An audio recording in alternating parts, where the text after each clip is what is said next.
All right, should be live with the Denver Broncos franchise. We're going to play some more preseason games today. We went through the first one yesterday. That is on the channel. Was a fun game. There were a few players that broke out.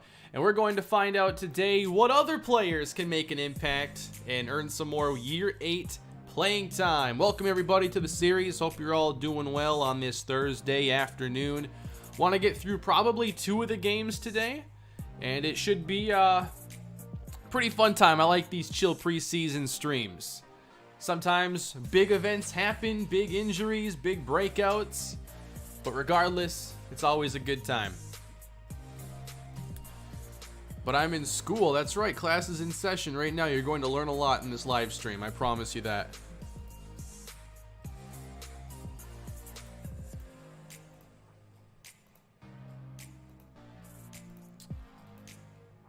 Alrighty, everybody. Was literally just about to pull up the latest video. You can do that later. So, I found something kind of interesting here, and I know that I'm not like going to be the first to find this. I didn't just discover a planet or anything like that. But I found something you can do here with your ball carriers that I didn't realize was even in the game. So obviously you have the precision modifier. Here's like your basic jukes, your spins, your hurdle, and then obviously when you have the precision modifier, that allows you to do like the super hurdle and everything, and you only have stamina for I think like one of these, or no, you can get a few hurdles in there. Okay, but did you know that if you do the precision modifier in dive, you can probably go up and over the line? I've never tried that before. I was just messing around earlier trying to get a thumbnail, and I meant to just like have Dion Price do just that, just go down, because I wanted the pass play to get a Justin Payne thumbnail. But you can do a precision modifier, just the left trigger and square, and that does this. A big dive. And you can actually get a couple different animations out of it. I think if you're near the goal line.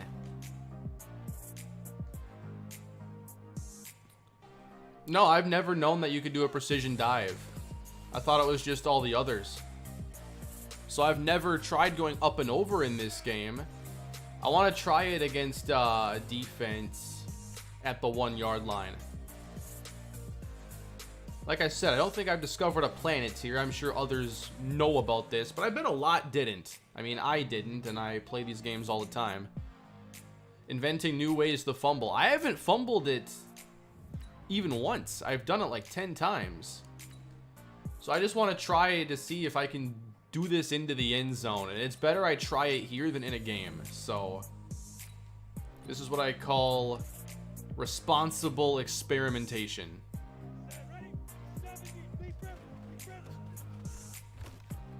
Yeah, you can definitely, and I don't think you're risking the a fumble.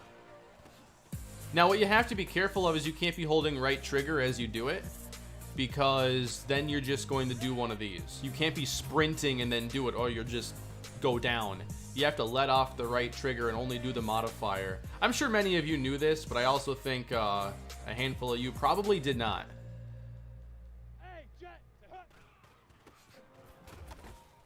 Ooh, you see, you can't do it to Boogie, though. You can't do nothing to Boogie Turner. Try it against goal line defense. Yeah, that's the one that's always impossible. Let's do new play. We'll try it with a goal line run.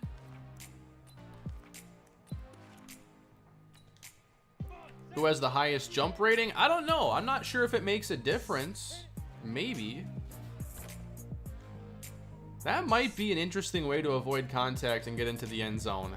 I kind of like that. Like, how are they going to stop you?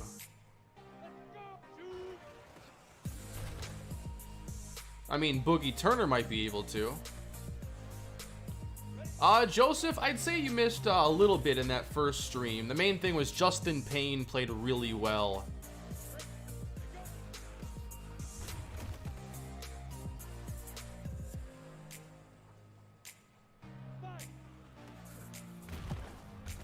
All right, so it's definitely not automatic against the goal line defense, and that's good. I don't want it to be an automatic thing, but I think that it might be better than just running into the pile and hoping that it goes well.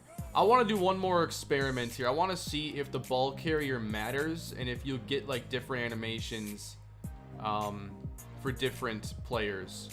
So I want to actually change this back to offense only. And I want to move the ball back just a bit. So I can't yet.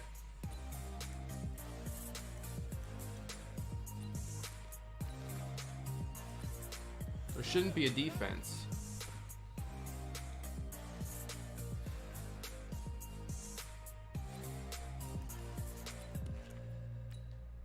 Alright, and I want to try it with Jason King. Let's see what our fullback can do.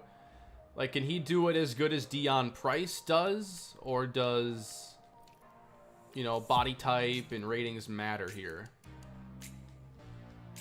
So, again, here's what it looks like when Price does it. He can practically jump over the lineman. And here's Jason King. Yeah, he does not get as much air at all. So I think that the jumping rating might actually matter here. I think we found like one spot in the game where jumping actually matters. I would assume.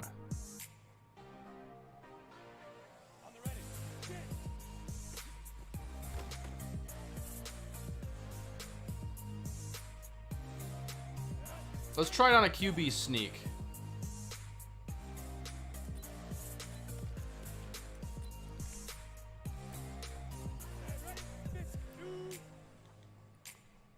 Well, that animation kind of triggers before you even get a chance to control him. That's the problem. So, like, I can try everything I want there, but quarterback sneak is kind of predetermined. Like, where he's going to go is, at least.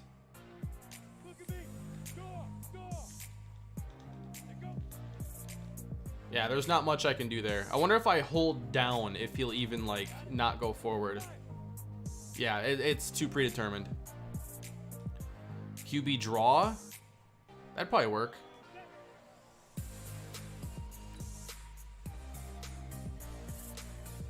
But just another tool to throw into the arsenal there, I guess. I want to think it's the jumping rating that matters there. Deion's got 94, so I don't think anybody's going to give you a better jump than him. Let's try it with Danny Heath. Or option? Ooh. Yeah, we have a couple things we have to actually try this. Target just dropped the digital PlayStation. I keep that stuff up. I'm still trying to get a PlayStation. I don't want the digital one though. I don't want to be forced to only play digital. Out of stock anyway for me.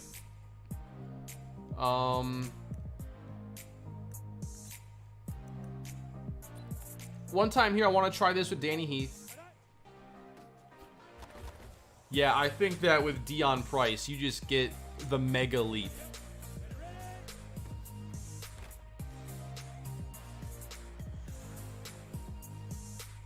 Can Courtney Jean-Charles do this? I'm glad this is how we're starting the stream today. This is a fun way to let the chat just fill up and experiment. So, Courtney Jean-Charles, 88 speed. Come on, tell me he's got some jumping in here. 73. So, it's certainly not great. But, it's also, it could be a lot worse. So, let's try...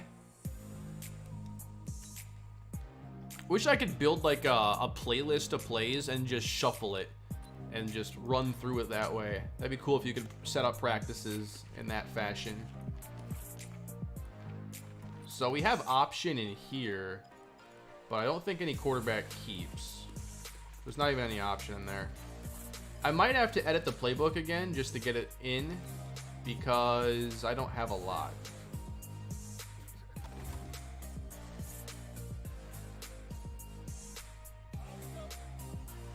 What happened?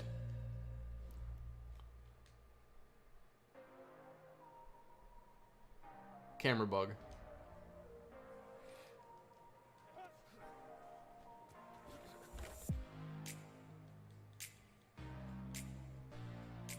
Yeah, let's go to the concept and find the QB runs. Good call.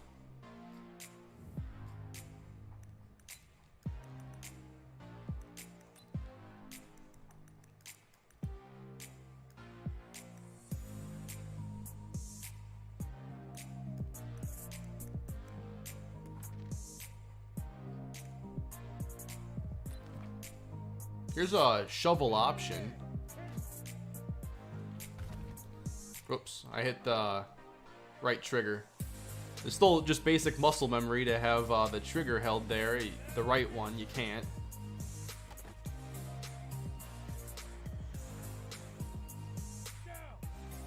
No, Ja'Cory Day was a little earlier in the timeline to make it here, sadly. I like the Rams tonight. I don't think New England's a great team to, like, you know, keep up. And I think the Rams are going to be able to move the football pretty well against them. And I really like that Ram defense. I think the offense is actually kind of underwhelming in a lot of ways, but they're starting to find something there with Cam Akers. He's been really the first to separate himself at running back, I feel. Darrell Henderson had a couple games earlier in the year that were pretty solid, but I think Akers lately is playing the best out of any running back has this season for the Rams. I'm not a huge Jared Goff guy.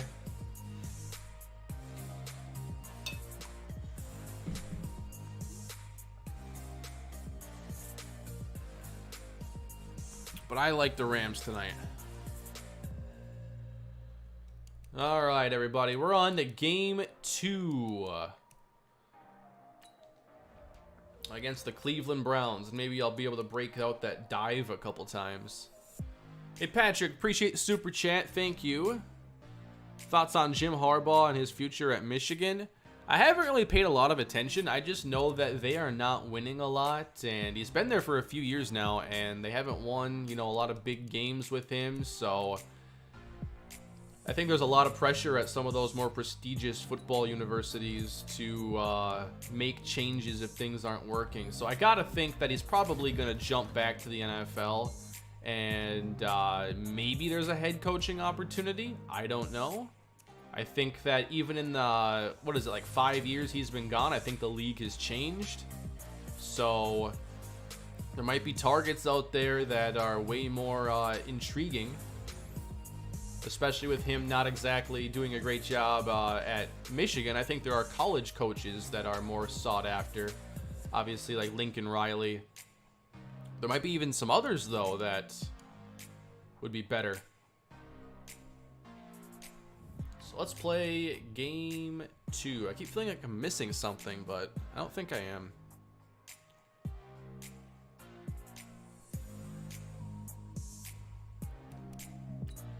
Just wait till Harbaugh gets his guys. I mean, it took a year of PJ Fleck getting his guys, and everything changed for Minnesota.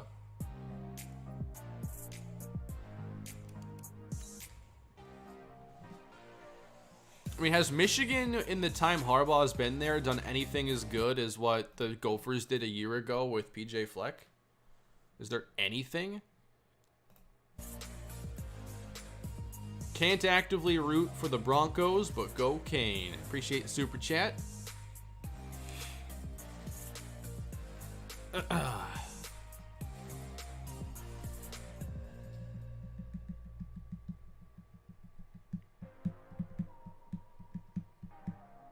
How can I get your draft classes? Blackjack should be making those available. I'm not sure if he's made the newest one public yet. I will ask him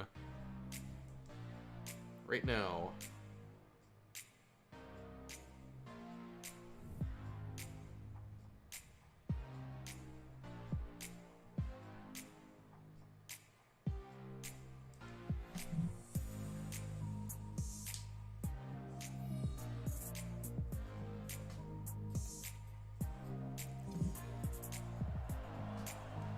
Will there be anything else from NCAA 14, like a new series? I haven't put anything into motion yet for that. If you're wondering about like future draft classes, I am looking to still have players from the Kalispell Dynasty make it into classes, even though the Dynasty itself is now done.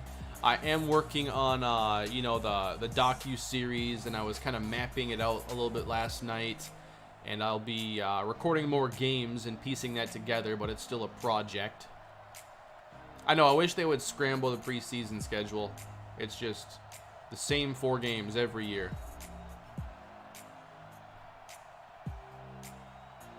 Just 4 random games every year, no division games. Literally, it's all you need. Simple logic. Let's play some football, everybody. And by the way, I was recording NFL head coach earlier. That's going on the second channel once the stream is done today. And I think I'm going to start a little folder I have here of like sounds that I can pump in. Because like the sound is so boring in the newer games, they miss a lot of like the old sound effects or crowd chants, and some of these older games have them. So imagine we're playing at Tampa, they score a touchdown, and then you hear this.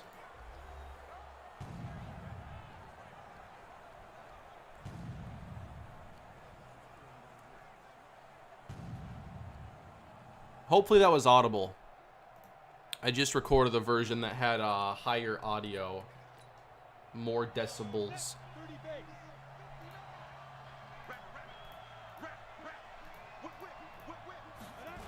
Too quiet? Fantastic. Glad that worked. Barely hear it. Maybe I can... Is that at max volume?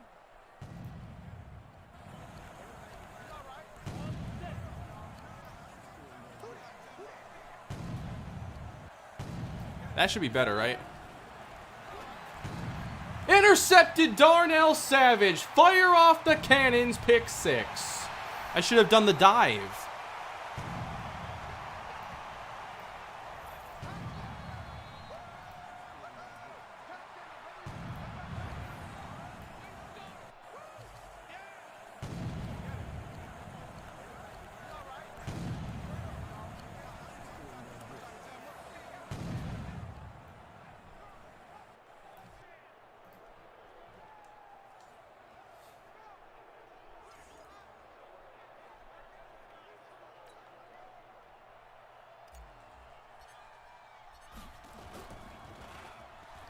Rory Haylett-Swinton takes it himself.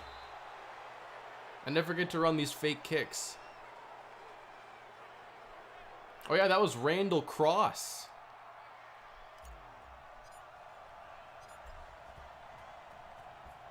Matthew Stafford, best fit, Colts or 49ers? Indy would be a better fit for him than San Francisco, I think. But... that's weird to think about. Like, if Stafford became available, and the Lions probably should just move on. Like, it's been, like, 15 years. What do you think? 16's gonna be the magic year? You put it together with Stafford? Just move on. What would his market be like? Talented, but completely unsuccessful as a quarterback. A few, you know, 5,000-yard seasons and whatnot, but what would the market be like for him? He'd get a spot. It'd be interesting to see him on a better team. But I can't really get excited about that. Stafford to Denver? That would actually be an interesting fit. I'm not sure it'd work out, but... I could see it.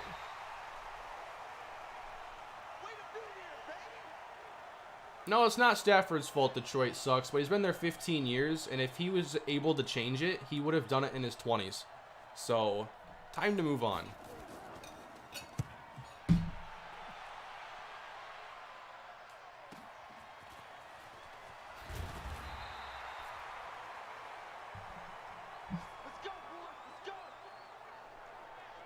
Even if you bring in a guy like that and he at least competes with Locke, like, that'd be something to watch.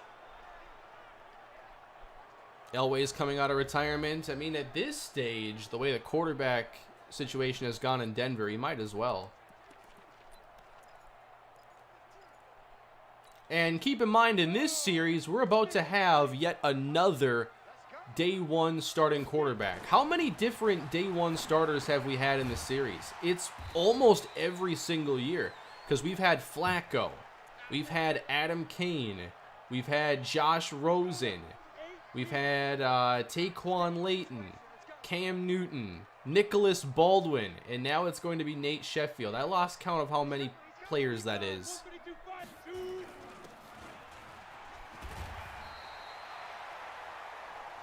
Has it only been 10 years for Stafford? I feel like it's been way more. Because his first year wasn't 2010, was it? He's 32. I thought he was like 36. His first year was 09, so it's actually been 11. But still, 11 years. That's just too long for this kind of stagnation. You have to move on by default.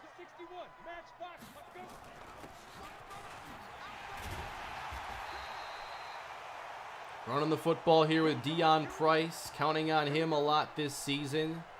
I want to see Marion Peppers. Like, he was not good last year in the regular season, so let's get him out there. I think we actually need these snaps for him. And I don't mind maybe giving Payne some first-team reps after that really good preseason performance.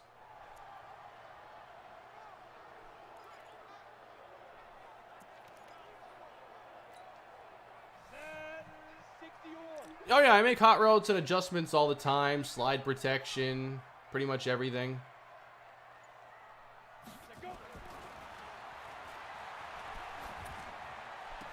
Outside for Payne, and that is defended perfectly by Denzel Ward.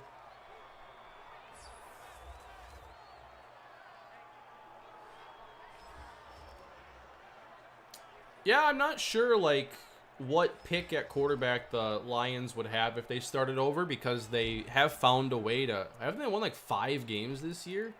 They had a come-from-behind victory against the Bears last weekend. I think they have 5 wins. That seems like it's so many. It feels like they have won 2, but they've won 5. I know they beat Arizona, right?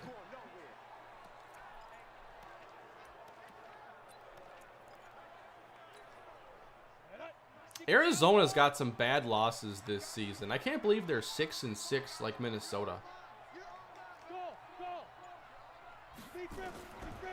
Pressure on the way.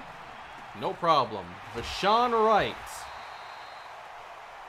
I think what you're going to see early on in the season is just a ton of receiver rotation, waiting for someone to take over, unless something magical happens here in the preseason. I like what I see from Payne so far. We'll dump this off to Deion Price. Yes, the jukes, the speed. Deion's ready. We don't have to see a ton of him. That play kind of gives you all the information you need. I think I really want to see Peppers. I need to see Peppers play like himself again.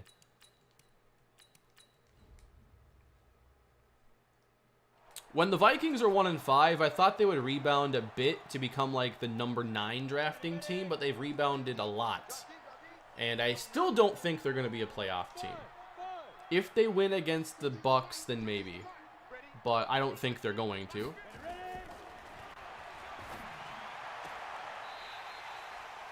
Move the chains. All right, this is Marion Peppers time. But the Vikings are now probably looking more at like the 15th or 16th pick, or maybe even higher. Because, you know, I think they're going to be at least 8-8. One of the first teams out. So they could be picking like 18th.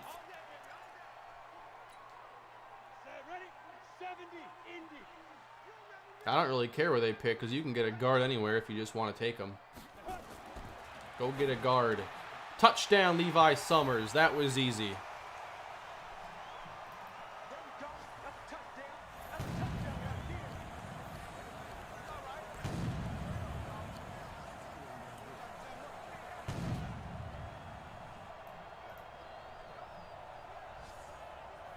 In fantasy, would I start Taysom Hill or Brady this week? I like Brady a lot to throw probably 3 touchdowns against the Vikings. Can't tell you who they would go to. Probably at least one to Mike Evans. But, I mean, the Vikings matchup against them is just atrocious. It should be a nice get-right spot for that Bucs offense.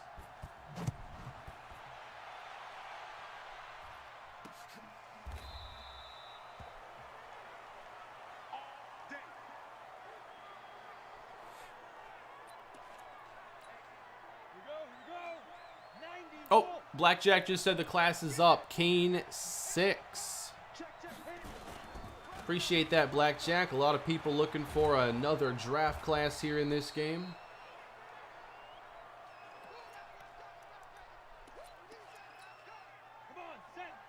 Really good first round in this class. Every class he does has different strengths, and this one, I like this one at this time because it just feels like our league needs talent, and the whole first round basically has a chance to be really good. Very stacked first round. Speaking of first round, this is actually second round quarterback Randall Cross, who has thrown a pick 6 already. I like the fullback dive there to Cumberland.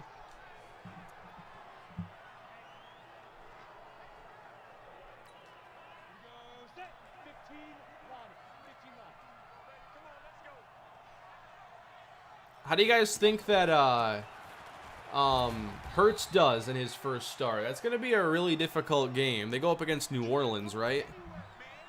And that New Orleans line, first off, is really good. They're one of the best pass rushing teams in the league.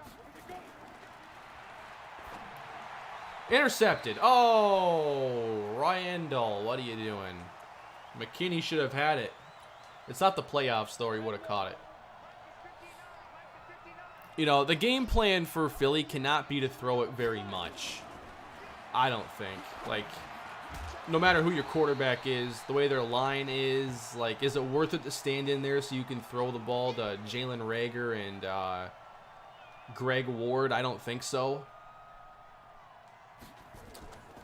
Like, when are they just going to realize that they are not good? And even if it's, you know, not going to fix all the problems, just give the ball to Miles Sanders over and over and over again. You've tried everything else besides a heavy run approach. And hopefully with Hurts, they do that. Marion Peppers. There we go. Oh, Laudermilk has 2 picks in the bottom ticker. Tough time here for the rookies. Yeah, we can probably get a Courtney Jean-Charles deep ball to Price, perhaps. Screen, right. No. Oh, man, the injuries are just adding up these last 2 years for Peppers. Oh, no. That's a locker room injury. He's at least done for the day. Man, that is tough. Peppers has now suffered 3 injuries in the last year. All of a sudden becoming, you know, the most injury-prone running back on the team over Donovan Jennings. Let's give Sung-Ho Kwok some carries.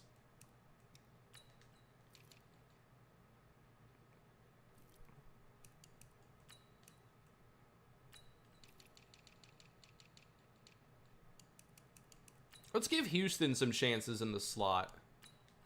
There is Livingston as well. I really want Houston to take a role on this offense. He has superstar dev. I just need him to prove it. So we should get the injury update, I imagine, here shortly. Open. Houston makes the catch. That's a 7 of 8 start. Might get the update right here. That's probably the preseason at the least. A shoulder tear. Let's see if it gives us a length. Not yet. Probably... Well, I've seen those be very short injuries, too. How come there are no knee injuries in this game? I haven't had a torn ACL, like, all year. Maybe an Achilles. The abdominal tear's a bad one to get. Sung-Ho Kwok.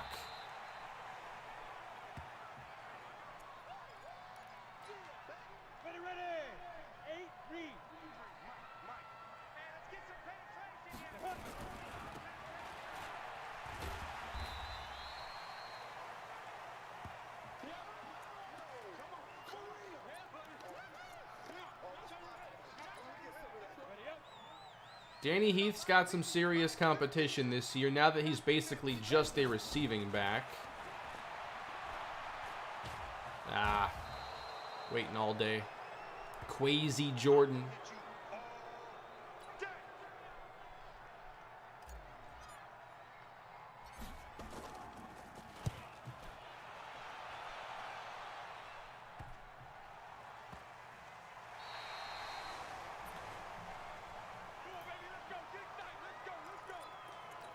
I'm trying to do more of the catch modifiers when I'm playing. I just don't have the muscle memory for it. I still just am passive and wait.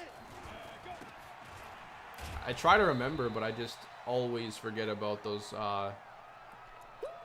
possession ones mainly, because they do rack and aggressive on their own most of the time, but they never do possession.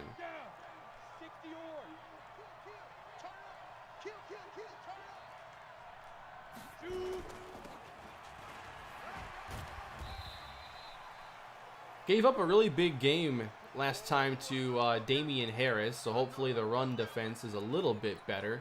Against the backups, though, like, you're going to give up some ugly plays. Backups look like backups here in this preseason. 3rd down and 5. We can defend the sticks. Randall Cross at like 2.2 yards per attempt. Am I a Penn State fan? No, I'm not. I'm a Chris Godwin fan. And Miles Sanders fan.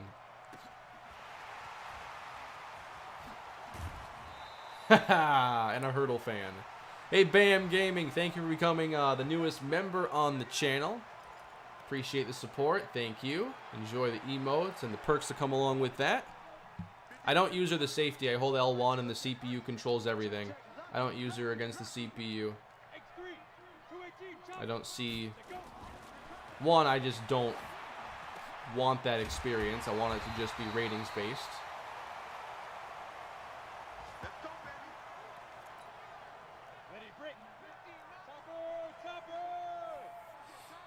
All right. 4 yards there with Sung-Ho Kwok.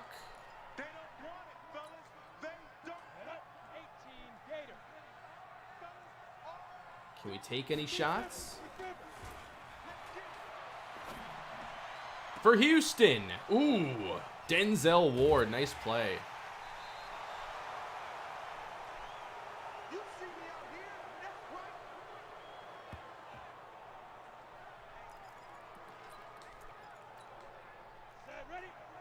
Are they going to challenge us with their offense? Come on, Randall. Airing it out. Finally! Yes. Caught. Travis Fulgham.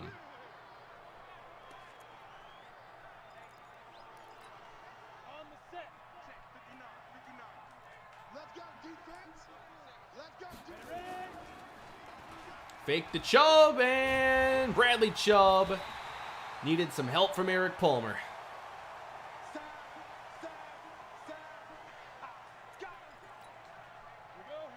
Wide receiver 1, Travis Fulgham. Well, he has 4 games in a row now of being very quiet, so maybe wide receiver 1's Jalen Reagor now.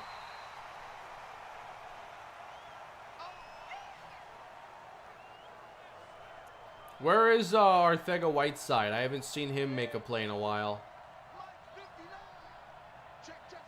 Is he still, like, active?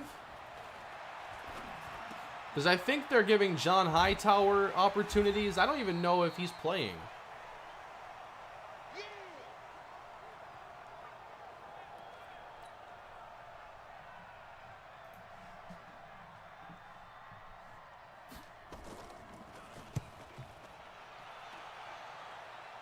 So we have our first major injury of the preseason. Here we go, Benford. Grinding out a couple extra.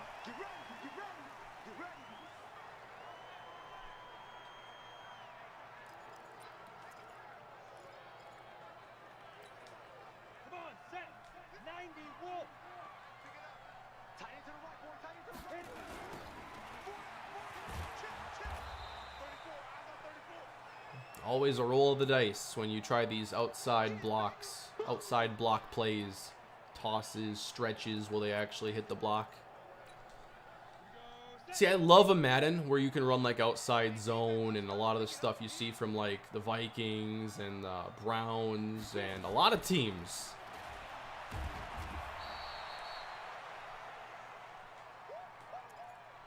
You can do it in NCAA. I love running outside zone in that game.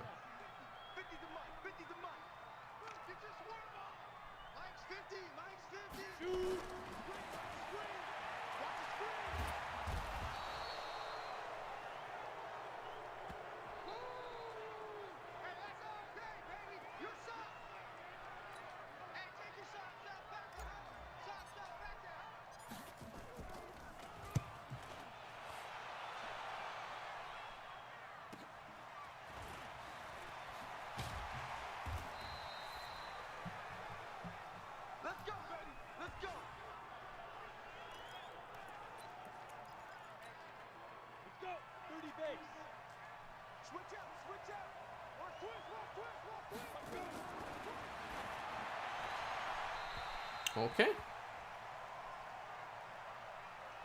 There's a pass interference. Is it on us? Offensive pass interference on Travis Fulgham. Back him up. Yeah, Marion Peppers got injured, unfortunately, and I'm imagining his preseason is over.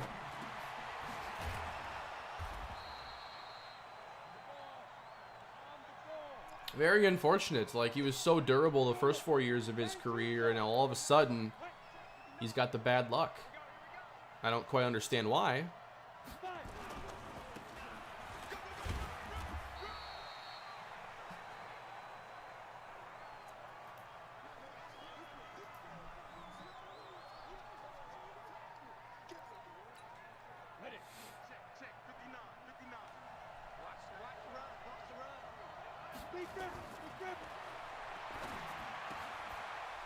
Hey, close to a conversion on third down. The Browns haven't challenged us much, but they came up a yard shy there. Travis Fulgham.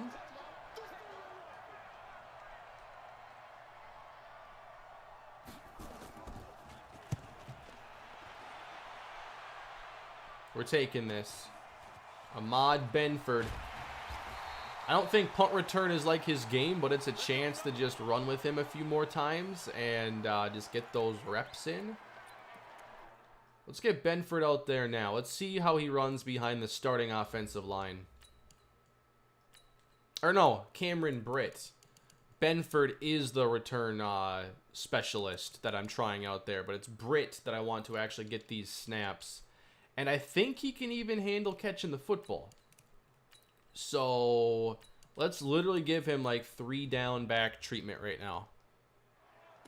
He has like 69 catching, which is okay for a back.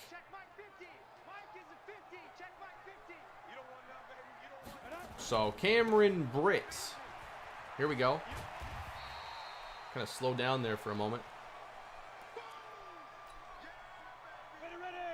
He's kind of north-south, power speed back. Doesn't really have elusiveness. But he can break tackles like that and draw penalties.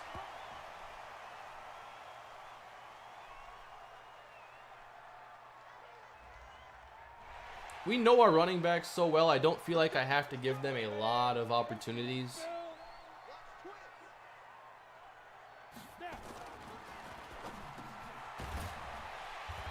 Justin Payne.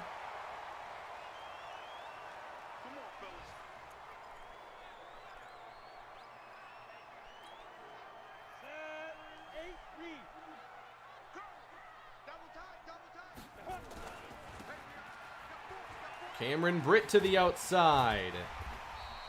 He doesn't really go down easy. Like, even on first contact there, he fought a little bit. He's getting tired now.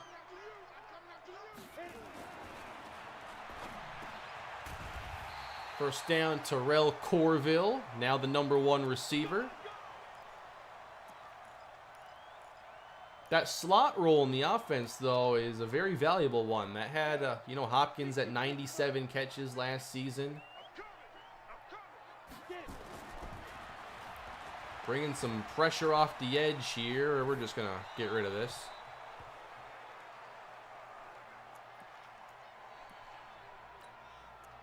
All right, he's still tired. Let's get Heath out there. I can always check it down to him.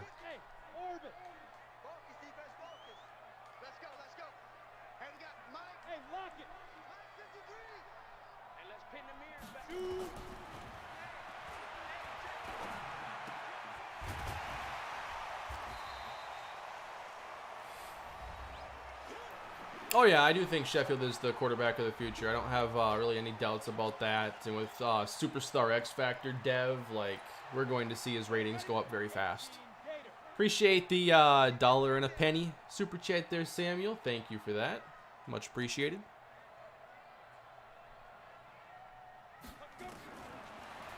Third down. Off the mark. Let's go for it. It's preseason.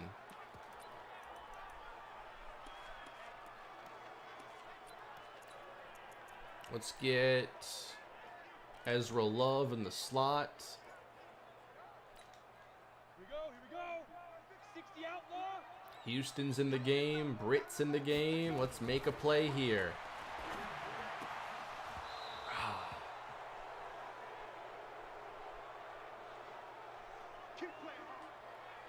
I just haven't seen it yet in game from Tyrone Houston, whether it's the preseason or the real thing.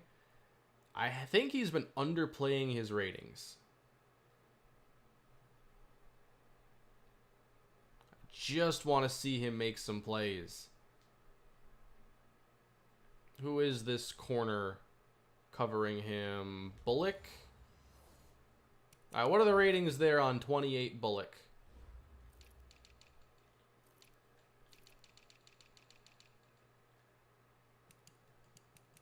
Chris Bullock, 87 speed, 67 awareness, 86 man. And that looked like it was man-to-man coverage. So I guess not the worst ratings.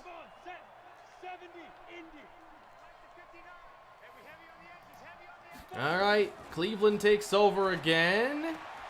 Caught on the outside by Fulgham.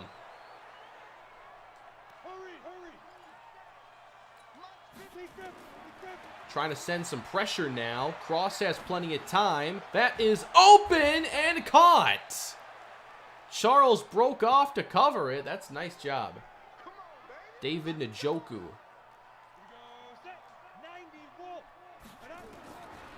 Press man. Yeah, McKinney's still not the best in man-to-man coverage. I'm working on that. It's tough, especially in the slot. They don't jam in the slot most of the time. I guess they, yeah, he does there.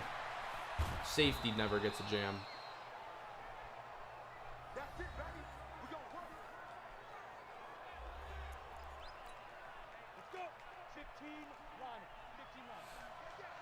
Yeah, I don't use X factors or anything in this. The sack production would be unbelievable if I left them on.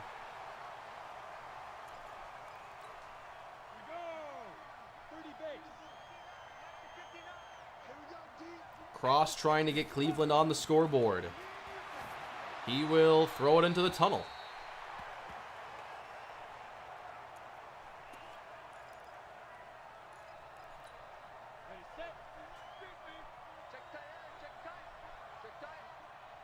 Being a Broncos fan, it hurts knowing Kittle was taking the pick right after Jake Butt. Oh, really?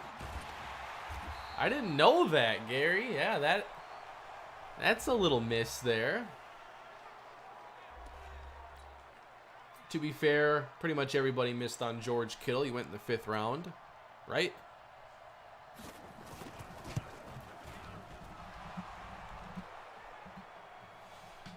Appreciate the super chat. Sorry for not having George Kittle. To be fair, though, Jake Butt had a lot of hype even after he hurt his knee at Michigan.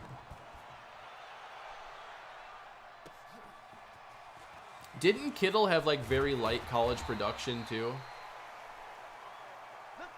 Like, some of these tight ends that are being drafted now don't really have a huge body of work. Like, Dawson Knox, like, there was so little to work off of him at Ole Miss. All right, 41 seconds to go here. You'd love to see us get a couple of big plays, maybe. Justin, here comes the pain. Timeout.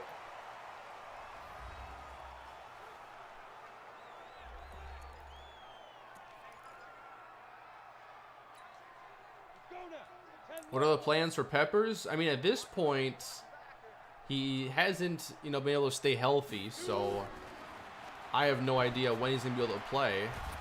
But Peppers hasn't looked as good as Price has, so he's still probably looking at RB1 work. Donovan Jennings' role is probably secure, so Peppers is kind of looking like the odd man out. Yeah, we're having a good time so far with Justin Payne. He's been able to handle deep balls as well. I don't think he'll catch this one, but he gets a shot. Oh my! The second defender was able to knock it out. That was closer than I thought it would be. This looked like it was going to be a one-on-one, but the safety was able to get back. He has it, but they get it out.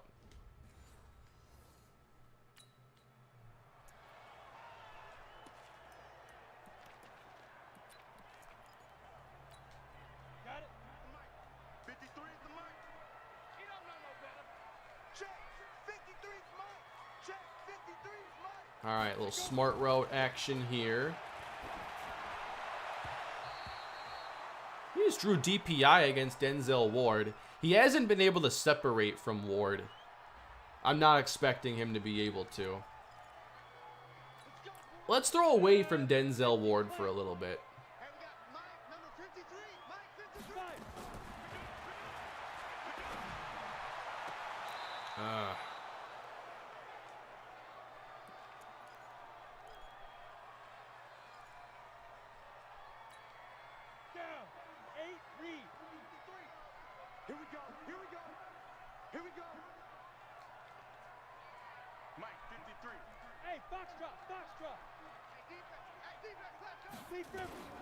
Yep, they're bringing pressure. Greg Williams defense here. Caught by Corville and stop there.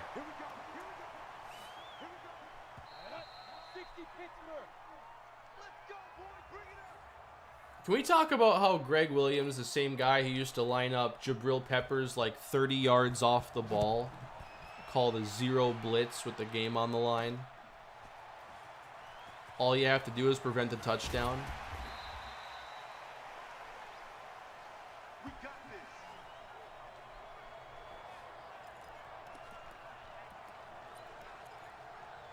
I've never seen a defensive back put into a worse position.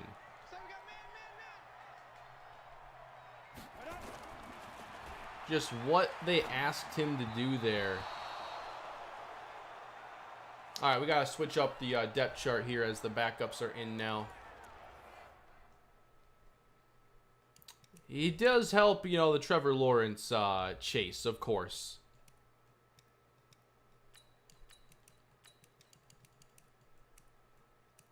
Let's see. I still want to see more of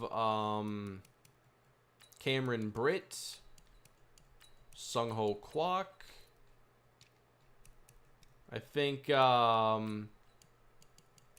Let's get more of Houston out there. He should be able to do well against backups. Like, Houston needs to stand out in these situations here.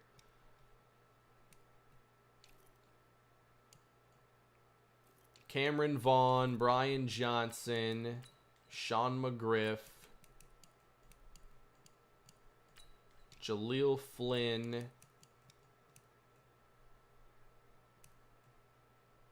We could give Lloyd some more snaps. He'll play some right tackle here. I'm tired of that pressure over there anyway. Deacon. Walker on this edge.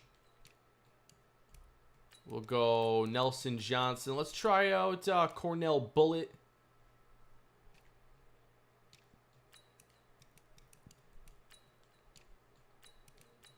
Castillo really impressed me last episode in the stream. Zellner, and let's go with Dalvin Beal. Switch it up there. I've seen Jameel Garland get these chances now for like 5 years.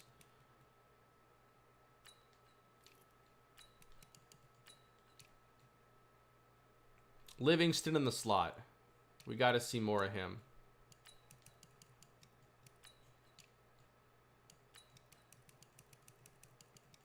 I thought Kobe Gold had a couple ugly plays in the last episode, so hopefully he does better.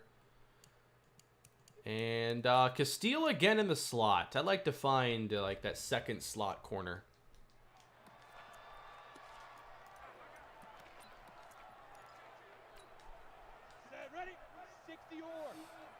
Whereas Miles Starkey, he is not on a team anymore. He disappeared from free agency.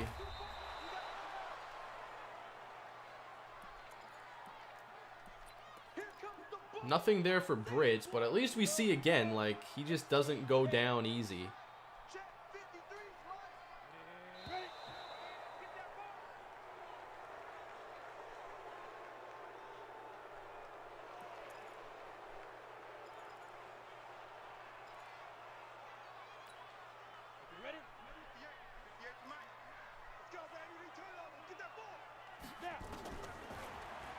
Back to pass on 3rd and forever. Oh, almost got it. Give Price some snaps at wide receiver. We could try that, Randall. I could do a couple formation subs for this one. I do want to see a couple deep balls thrown his way. Because, you know, as we try to replace Hopkins, like, we can't limit our options to doing it. Like, you don't necessarily replace him with, like, the exact same role. You try to figure out, okay, what else are we going to do to make up for the loss? And that's why, like, I wanted to focus so much on the O-line. Because it's like, you don't just replace Hopkins by putting a new player in his role. You do it by, okay, we're going to have a better offensive line, a better running game, maybe some more deep balls. You know, I don't necessarily want to be, like, the super deep passing team all the time. But you got to find a way to replace the production. And we're probably going to do it mostly with the running game. Wide open. First down.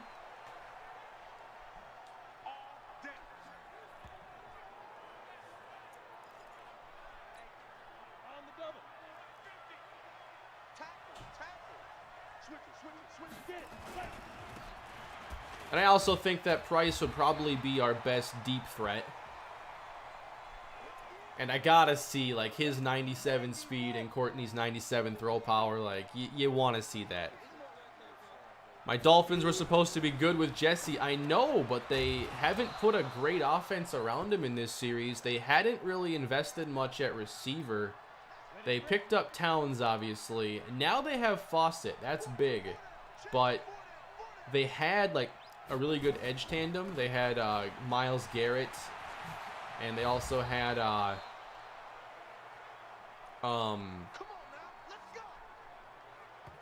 his name escapes me. Who is the other edge rusher? Landon Shanky. So, we'll see. They kind of just been a mediocre team the last couple of years. Oh, we're taking that. Backwards pass. All right, we're going to see that deep ball here.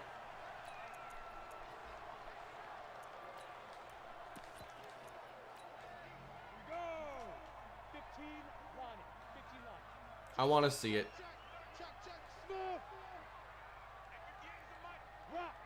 Max protect. Let's throw the deep ball to Price. He's not going to be open, though.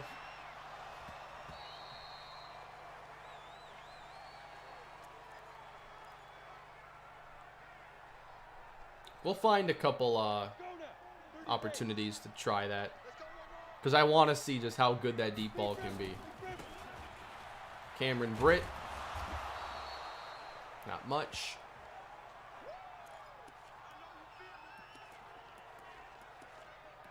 All right, let's try to give Courtney a chance to actually complete a pass this time.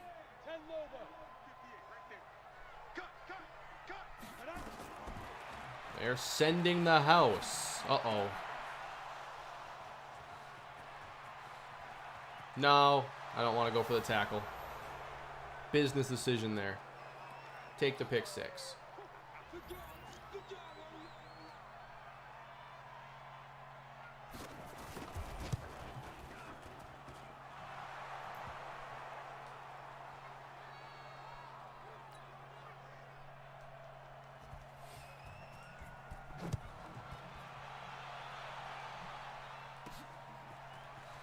Danny Heath, kick returns. Wouldn't expect him to be great at that.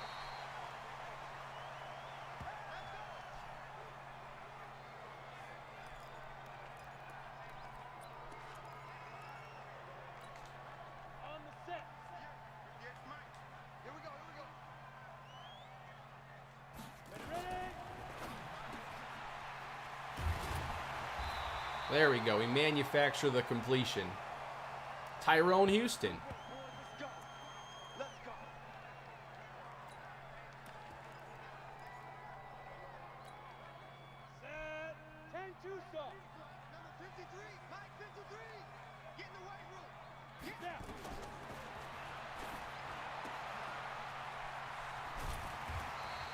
There we go.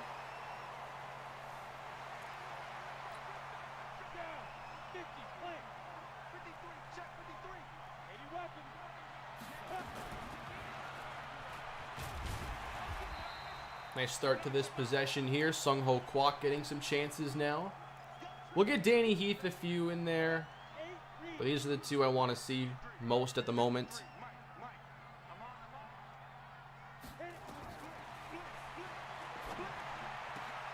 That was overthrown for Ezra Love. And I just want to slow him down. I don't want to make the tackle with him. That one wasn't my fault. Literally dumped it off there to Ezra Love.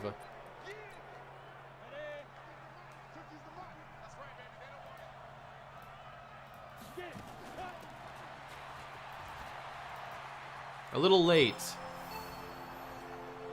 How's the music volume, by the way? I've been messing with my volume so much. Let me know if it's okay.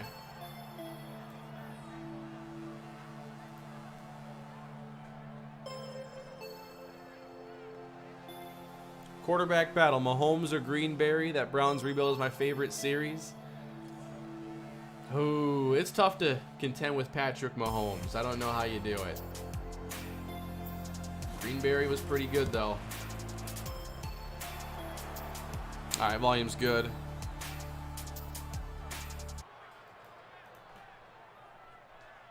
All right.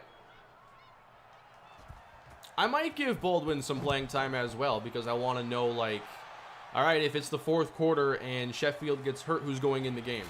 I think it's different decisions. Like, if Sheffield tears his ACL and is out for the year, I think your decision on who plays is different if it's a season-ending injury or just like an end-of-the-game deal. Because in the long term, Courtney Jean-Charles would get development. But if it's just a short-term thing, then you go with who helps you the most today, not the most in 5 weeks. See, last year I went with Sheffield over Cam because I felt like the play was going to be so similar. I'm just going to go with who has the upside for late season and beyond. And knowing that I wanted Sheffield to be the guy going forward too.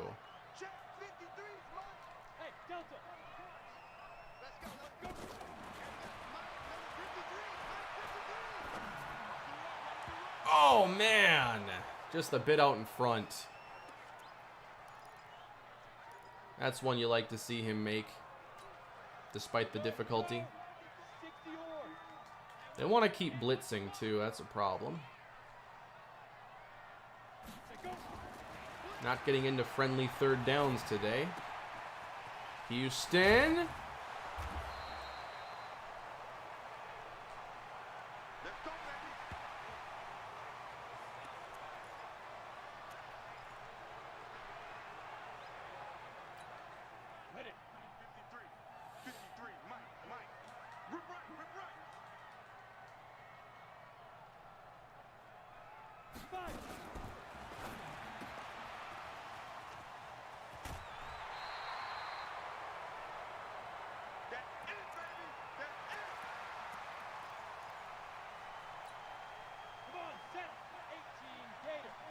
All right, this is a chance for Sully here. He's probably going to have single coverage.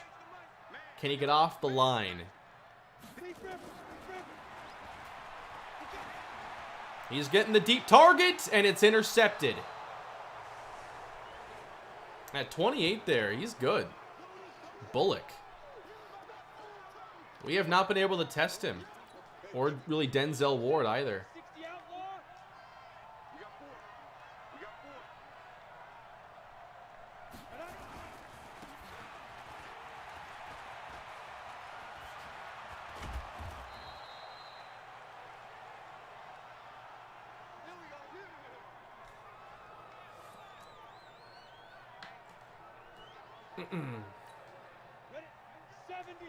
Milo wants to know if you would ever have a Connor McDavid player in the draft, like the next great one at 90 overall. I'm sure Blackjack has thought of that. I mean, I don't think he's ever done higher than 83 or 84. Like Hayden Jean Charles has kind of been that guy. Jesse Heikkinen was super high rated when he got drafted. We just had Pendergraft, the pass rusher, Alan Argento. I think that's about as high as you probably should go. I suppose you can make the argument in some special case for like a 90. But projecting development into that, like, maybe that's a little too high, even for like a once-in-a-generation player.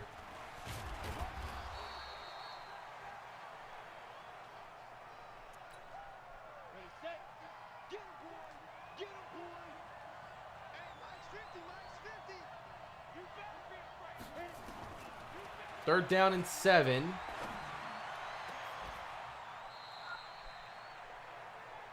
Come on, let's get some pass rush. We always have some disruption up front with our starters. We need someone here to step up. Where Deacon and Walker, one of you needs to get some havoc here on Mullins. Split the double team, force the fumble. Cam Smithson, he has been probably the most impressive defensive player.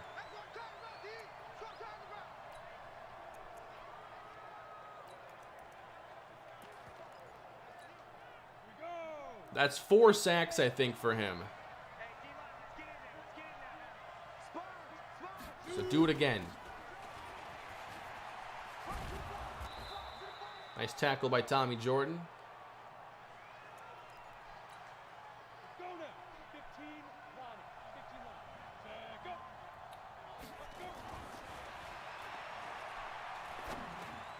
All day that time for Mullins.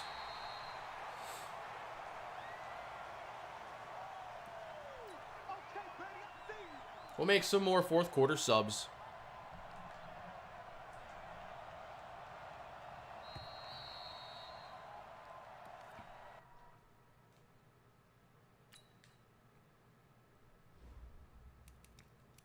Let's give Baldwin the fourth quarter in this game. We'll play another one after this.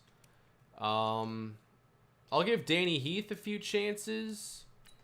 I think Sully got his. Let's get Livingston more.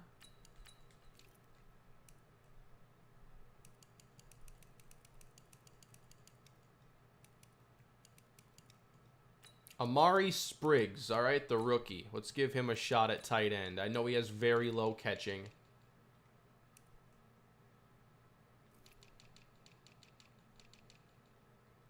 Let's mix up the safeties. You know what? Let's get Deacon at off-ball linebacker.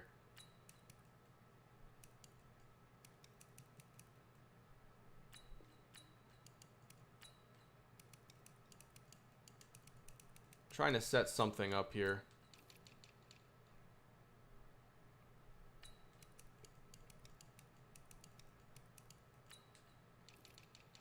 We'll get Toa at edge.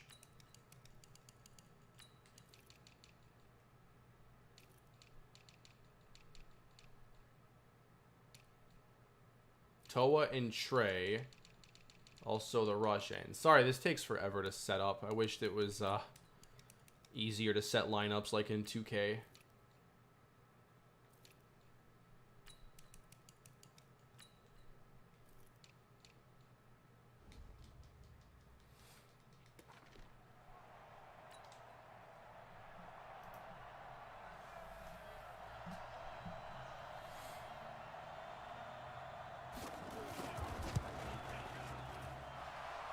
All right, Cleveland's ahead 20-13. They've scored 20 unanswered. Let's see what Baldwin can do now in the fourth quarter as we try to get a touchdown.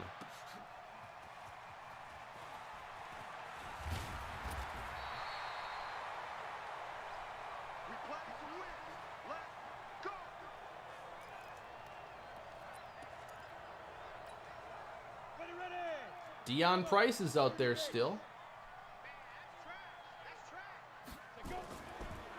More pressure sent. Check down here to Cameron Britt. Got to be able to handle that if you're going to be one of our lower running backs on the depth chart.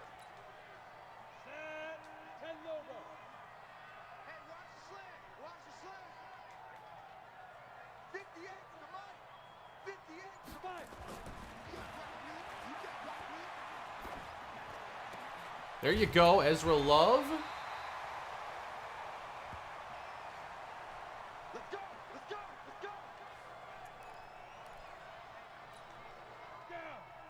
I kind of like what I'm seeing from Britt.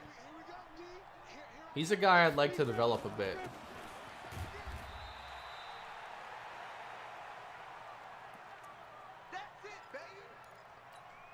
I think he's like an Alex Collins type of running back. Or a Mike Davis, maybe.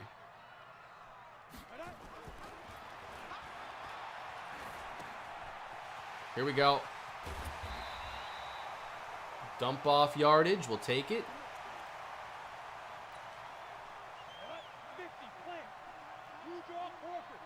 I like Mike Davis as a comp for him.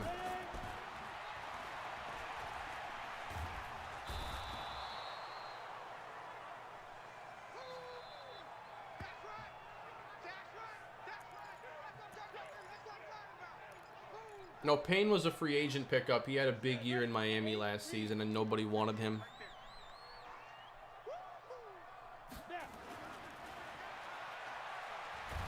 Oh, wow. Houston had gotten open. I wanted to give him a chance there. That was a good route he ran.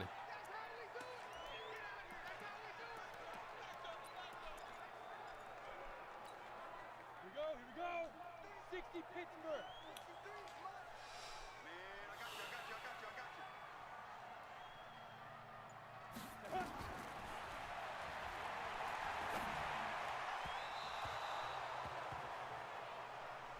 Trying to be responsible there and just make the field goal easier.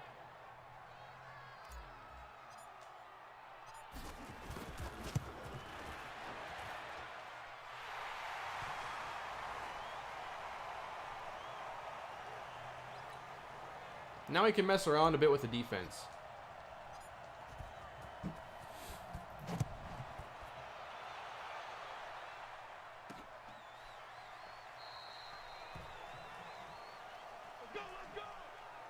I haven't really done a ton of package stuff yet with Courtney Jean-Charles. It's been mostly just our traditional offense or just a deep passing offense. But I will go to the plays that I have in there now. And if I don't have enough, then I will get more for the fourth game. Come on, set. 60 or. Get it. Clear.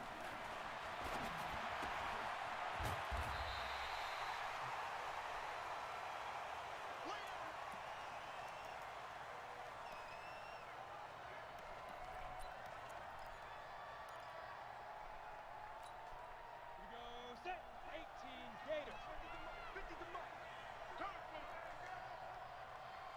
Right. Two. Kobe Gold. I like that play. Ready? 60 outlaw. 50. Mike's 50. Watch QB drop. Watch QB drop. Let's go. Deacon, he beat a tight end. It still counts, but that was against the tight end. Good play. You should be able to destroy a tight end if you're a competent edge rusher.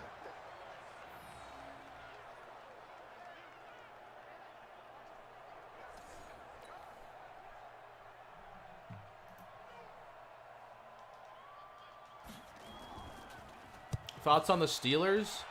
My thoughts are that they're kind of like the new Patriots. They just throw it like 4 yards every play, and they play pretty good defense.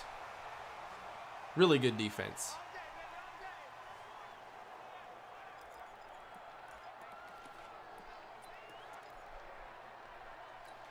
They're a really solid team. I'm not worried about them at all. I think they'll probably be in the AFC Championship.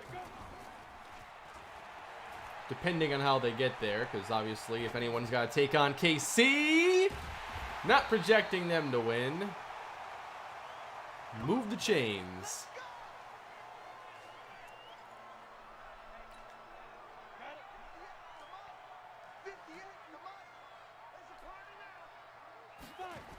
Loaded box here, running anyway.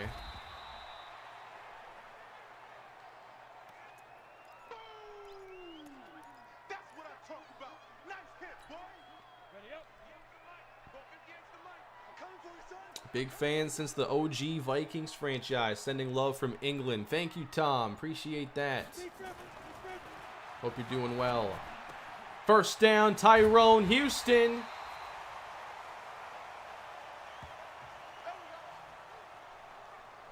That's 4 for 72.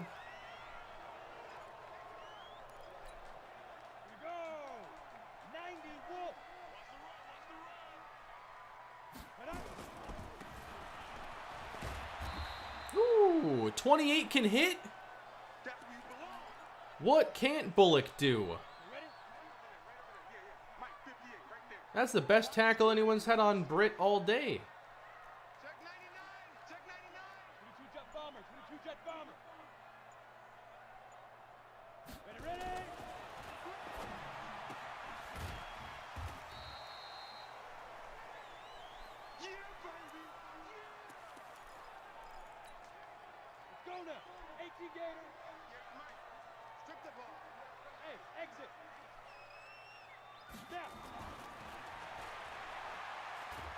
Ah, more pressure.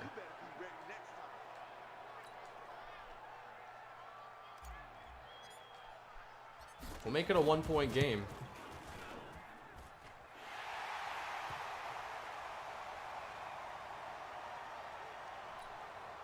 Doing pretty well, John. Trade for Bullock. I don't think we need the corner depth, but he's certainly one of those players to keep in mind. Like if somebody were to get hurt, we need a starter or something like that. Like, you don't forget about those kinds of performances. All right, Deacon.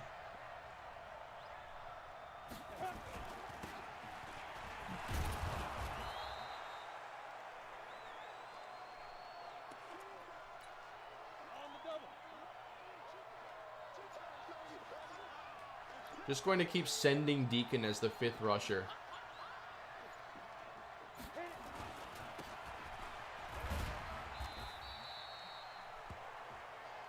There's an injury to Aaron Jones.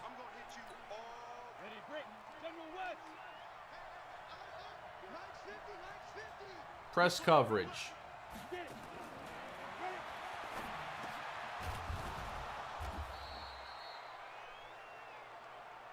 Mullins hasn't even thrown an incompletion yet.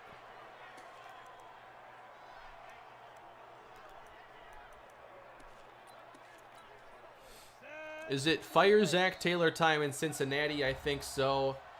Yeah, I mean, I don't really see the positives coming out of that regime right now. At this point, it's just like continuity, not having Burrow learn another new system as he rehabs for next year. That's kind of the main upside to keeping him. I don't think I've seen anything too promising.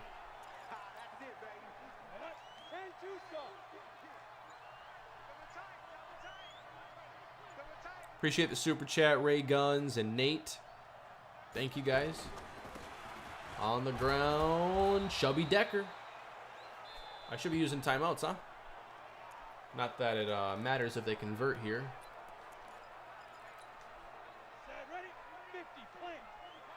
If you throw, you win the game. That's basically what this play call is telling you. You throw, you win. 3rd down and inches. You might win anyway. Chubby Decker got the yard. All right, we're going to lose this game by 1. I did try a fake extra point, and that's kind of the difference in the score right now. It's the way it goes. But we're playing another game. So, takeaways from this one. Unfortunately, injury again for Marion Peppers. I have liked what I've seen from Cameron Britt so far. He's caught the ball when he's been given targets, and he's done a pretty good job of fighting after contact. Houston had some plays in this game. I'd like to see more. So far, I think Justin Payne's been the most impressive receiver, though. Obviously, Smithson's been really good. Check Bullock's ratings. We did after the first play, he stood out. He had 86 man coverage. I think he's a low 70s overall. Takeaway is that Bullock is someone you need to trade for.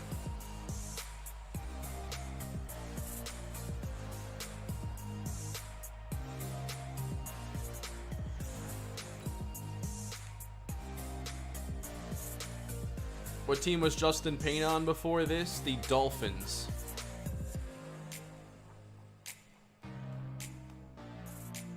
I use Matt 10 sliders from the Operation Sports forums. A lot of upgrades here.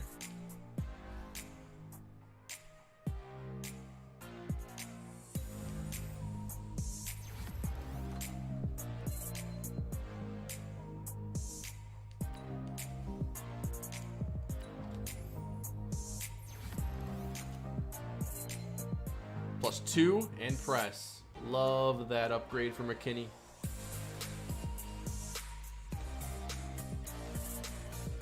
For Dion Price, elusive back. Carrying's a big one. That's actually a low rating for him. For Toa, why don't we go with some pass rushing here? We're waiting for another edge rusher to step up. Why not him?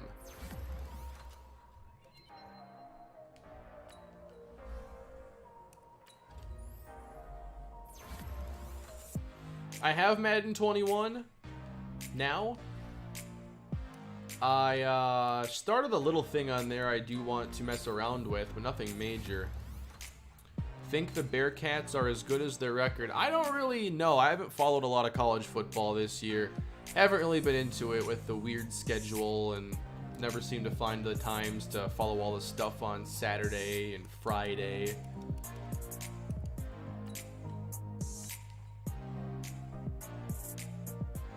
So I could not tell you. Thank you for the super chat, though. I'm not on next gen. I'm trying to get a PS5, and it is very difficult. Would you ever do a draft class with Tua and Burrow? Probably not doing any real draft classes like that. I like having my own universe and unique stuff. What was I going to check? Oh yeah, I was just more curious about Bullock there.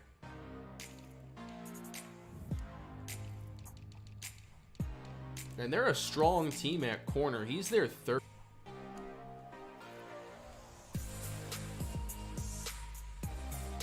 Let's check the injury here for Marion Peppers. All right, that's the preseason plus week 1.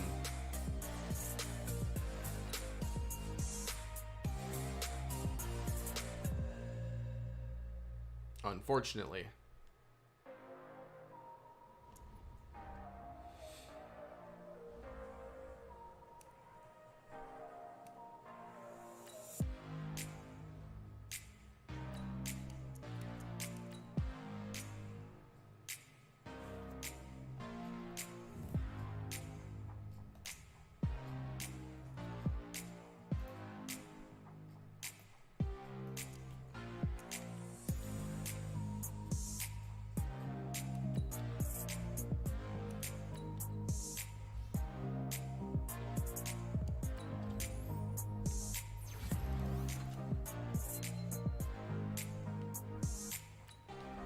All right, what to work on here with Tyrone Houston? Deep threat is his archetype.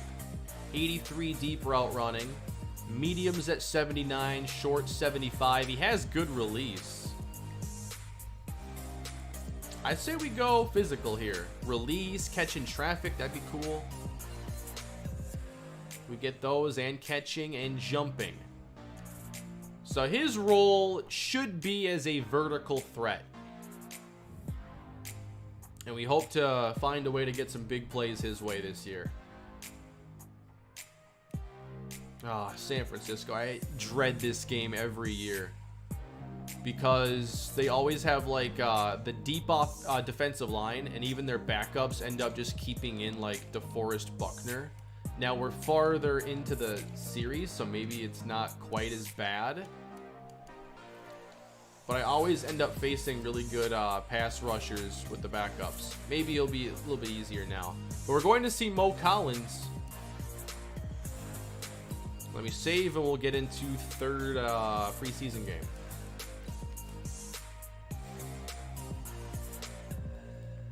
Thoughts on Jalen Hurts and him starting next Sunday? I'm excited to see it. But like starting your first game against New Orleans is going to be really tough. I think like I don't expect much from the passing game. Like, you can't just have him stand there in the pocket against the New Orleans front. Just a few weeks ago, look what they did to Matt Ryan. Like, 8 sacks. Pressure was on him all day long. And Philly is not going to be able to block them. No way. So, you got to find a way to move the ball on the ground. Options, screens. I think like if they can utilize Miles Sanders a bit more, create some passing opportunities to the running backs, then maybe they got a shot to be competitive down the stretch. I don't think they're going to beat New Orleans, but the division is still within reach. It's slipping away, but I don't know. He seemed to spark the offense on Sunday at least. Had some big plays there.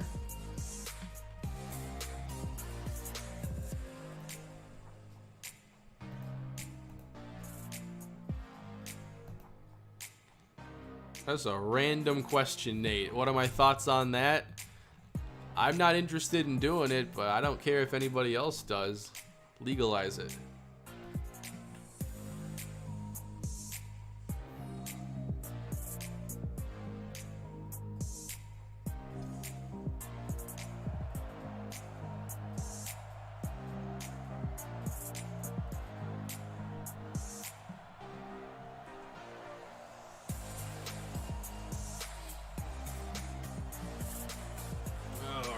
Game 3, everybody.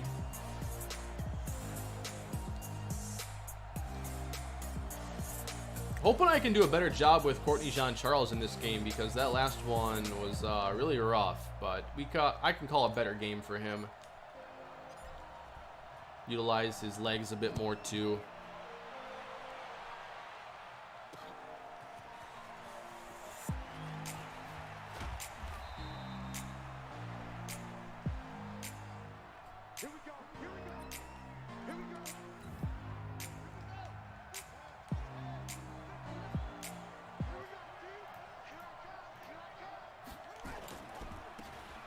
All right, on the ground, getting things underway. That is a minimal pickup.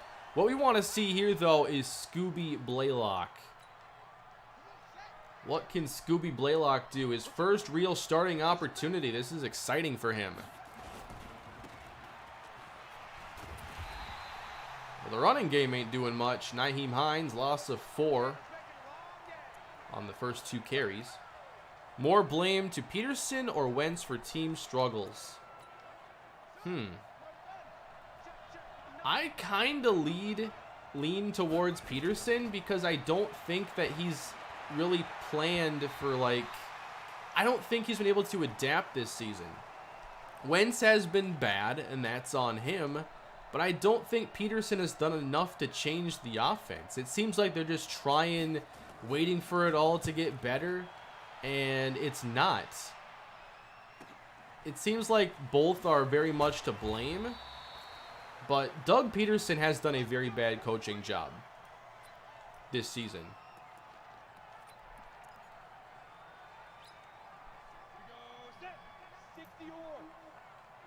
All right, Nate Sheffield in the offense.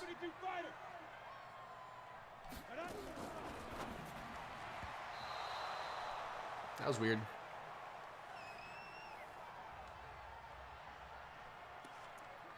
The 4-4 defense, not good for modern football.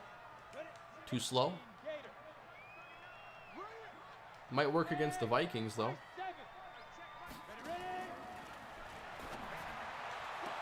Easy. Get off the line. Make the catch. Corville has the best release on the team.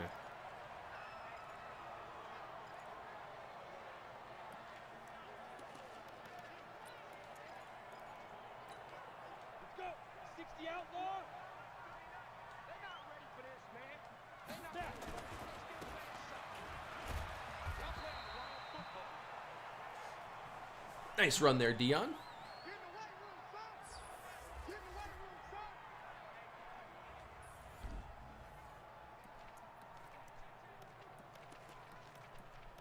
Yeah, let's try something here with Courtney Jean-Charles.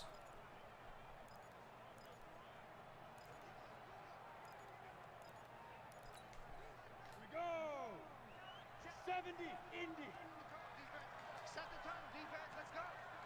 Bring him into the game here on 2nd down. Not really a big package play. That's a nice throw, though. See, I don't really have a lot of that in the playbook yet. I'll make sure it's there for the 4th game where the backups play most. But I think I need a few more plays. Thank you, Nate, for the super chat. Current favorite player in the NFL? Probably Dalvin Cook. I like Dalvin a lot.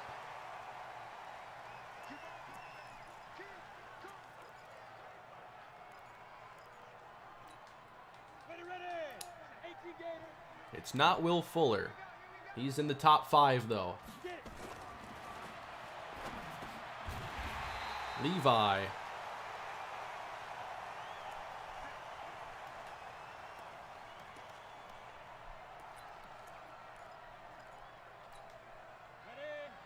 I like Levi Summers. Toss out now, Dion Price. That was strange.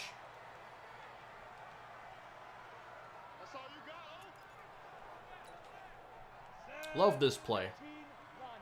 One of my favorites here in the game.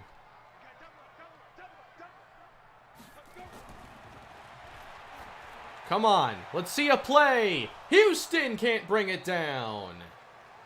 But those are the kinds of throws you should be giving him. With that defense, the Giants are actually scary. Yeah, the defense is playing a lot better. I like Washington's offense more than theirs. Neither are great.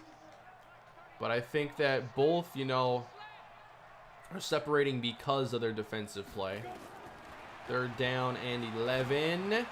Corville. 1st down.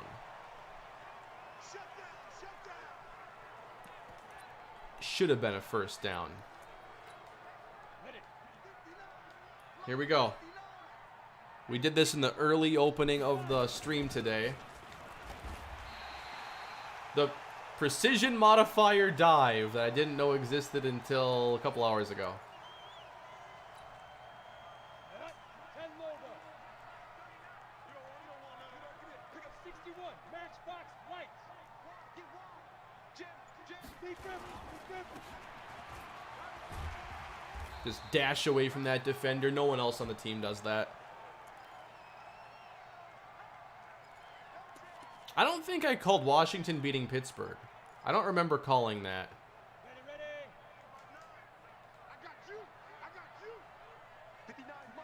I'm not even sure if I called it a trap game. Man, he cooked him on that route. Filthy.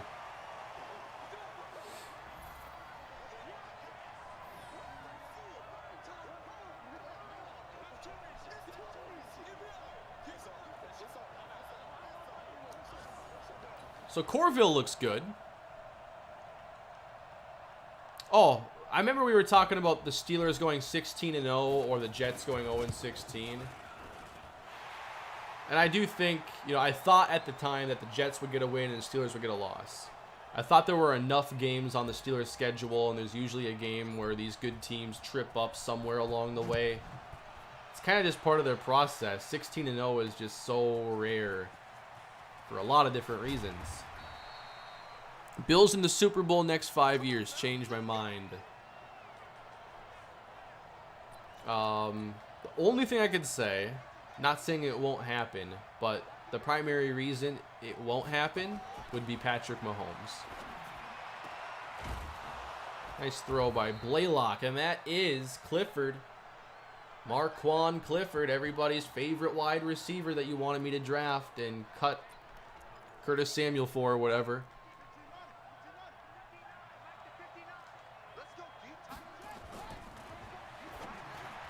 Ooh, Jamari. That was nice.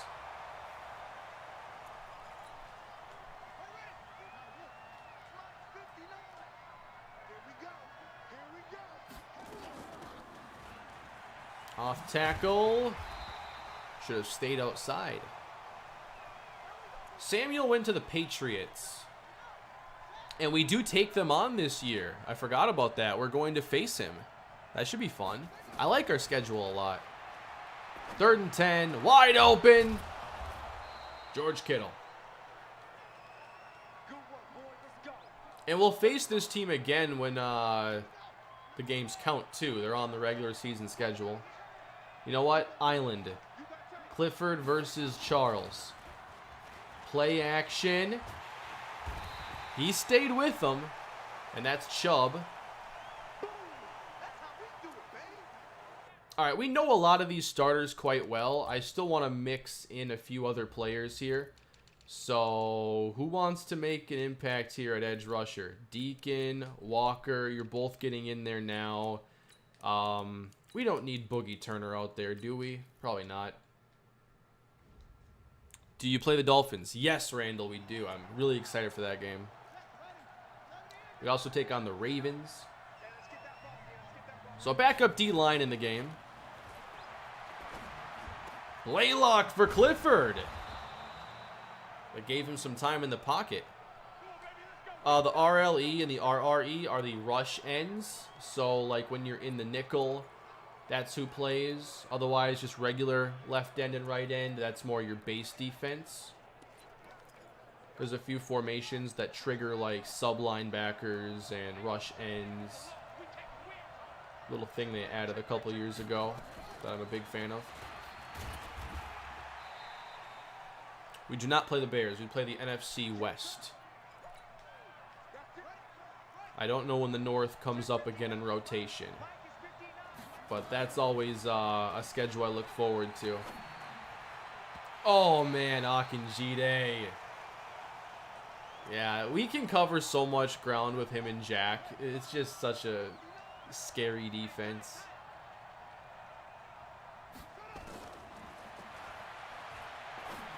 That's why we force so many checkdowns. Oh, okay.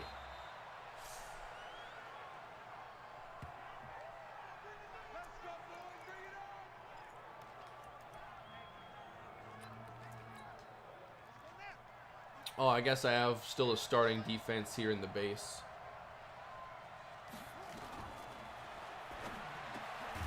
Wait a minute, did Costco just drop PS5? No way. 1 second. Costco apparently dropped. I've been trying to get one here for like 3 weeks, so give me a minute.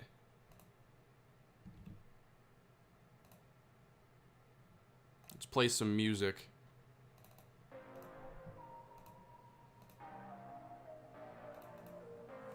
Come on, Costco.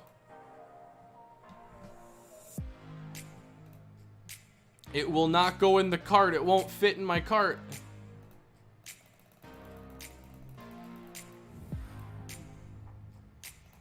Yeah, if anyone's trying to get a PS5, you have a Costco membership, they're on the site right now. The PS5 bundle, $640 with Spider-Man, PlayStation Now, and a second DualSense controller. And I am not having much luck here getting it into my cart. Come on, Costco. I promise I'll go there tomorrow and buy a bunch of stuff that I don't even need. Just let me have this. I've been holding too many L's on the PS5 front. What do you mean internal server error? Yeah, the error is you won't put it in my cart and let me check out. Come on, Costco. I'll buy like 10 of your pizzas tomorrow if you just let me have this. The Costco pizza's pretty fire. I'm a big fan. It like the button's broken. I'm definitely getting destroyed by bots here or something.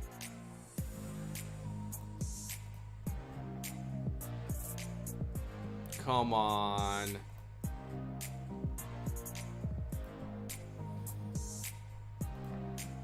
It's a commercial break right now.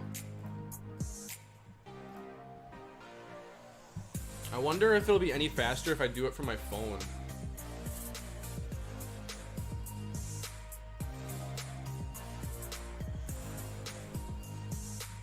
Alright, we got 2 devices here working on it.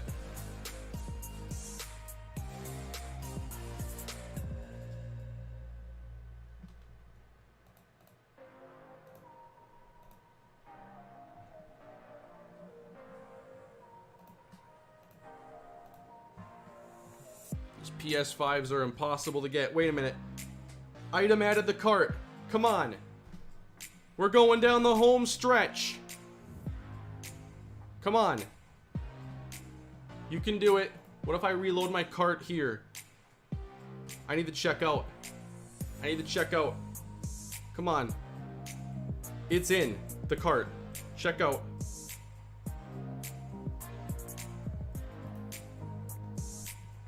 Oh no, no errors. No errors. I'm refreshing my cart on my phone. Come on. You're in the cart. And you're gonna stay in the cart this time. We've been down this road.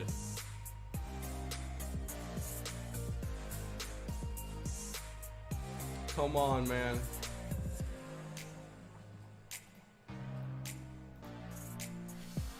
The pressure is on, man. I can't load this. It won't even load my cart. I want the PS5. Come on, Costco, come through for me. Come through.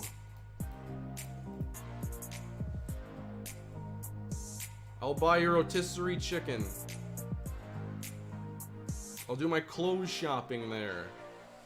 I'll buy a refrigerator when I need a refrigerator.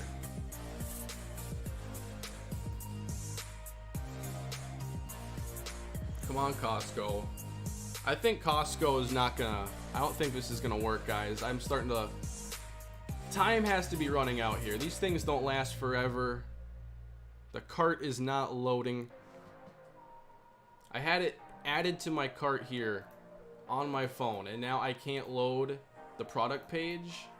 I can't load my cart. Bad news. I need some positive vibes here, or you know what's gonna happen. music-wise.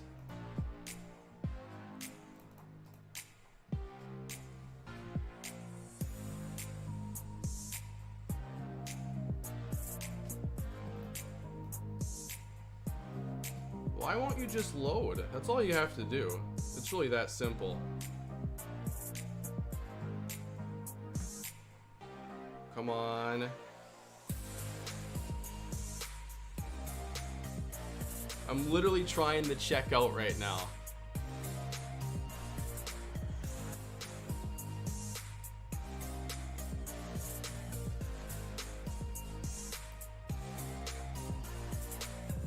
Come on, Costco.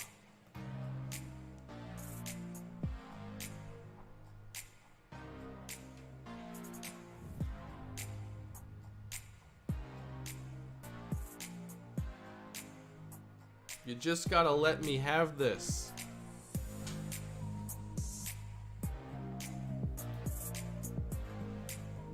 Ugh.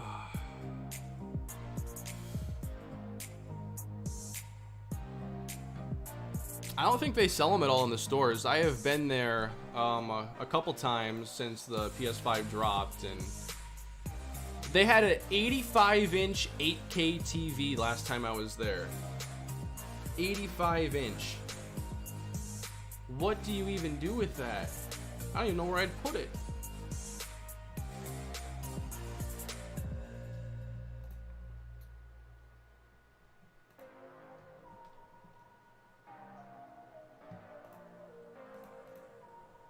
$85-inch 8K. Like, there's no 8K content.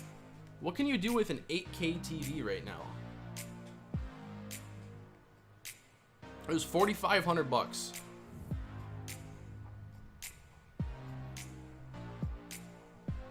Even if I wanted it, I'd have to like rent a truck to like get it home.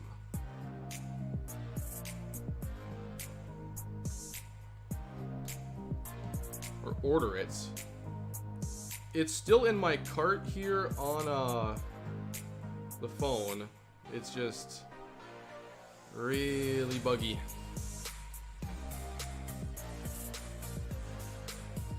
$8K content not coming till maybe 2026.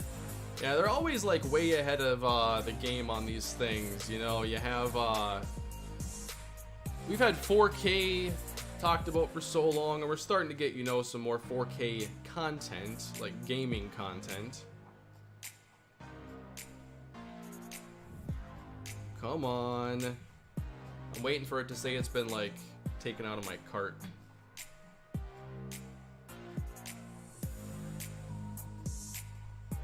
I'm having some issues here with the loading.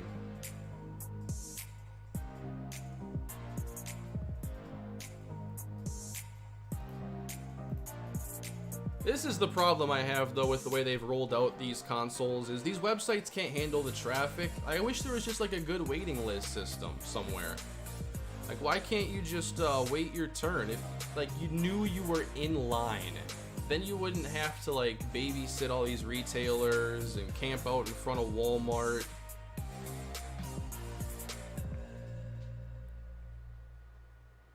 But instead it's a free-for-all.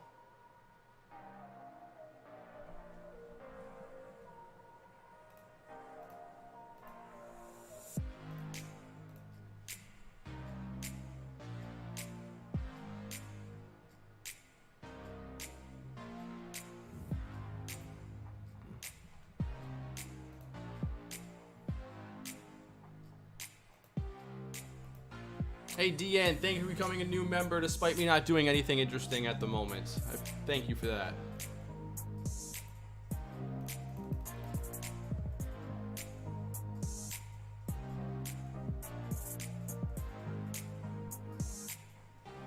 We will finish this preseason game, but I need to know if I am going to be happy today or not.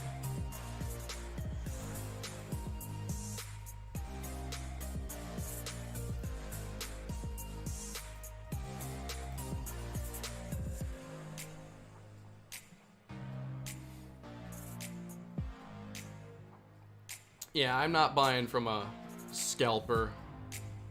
one, you don't want to support that, and two, I just don't know if I could stomach paying all that extra money for a console when you can do so much else with it. You know how many pizzas you could buy with the extra $400? 40 of them, Costco, just saying. Like, I'm not against buying 40 pizzas. Throwing the party of the year, you just give me a PS5.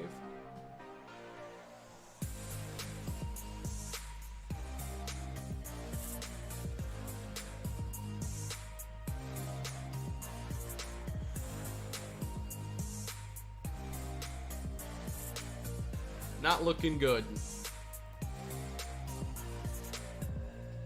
I've clicked the add to cart button on the desktop and now it's saying like this item is out of stock.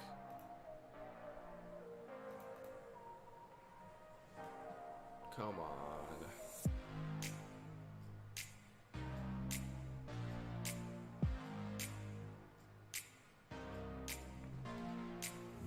Oh, I'm trying to buy a PS5 right now. They just dropped on Costco, so I paused the game so I could try to finally get one. But I don't think I'm looking at it right now on my cart.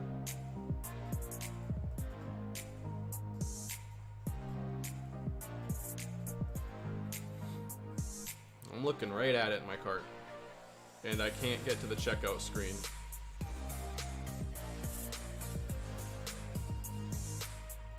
I get an internal server error every single time.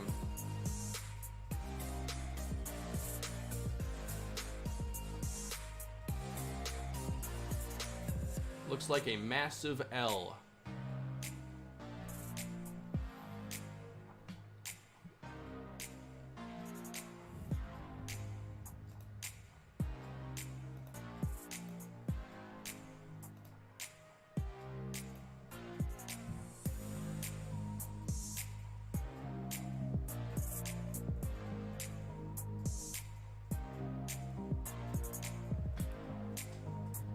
Here comes the interception music. I can hear it already. Jesse Heikkinen, a new member. I bet Jesse Heikkinen has a PS5.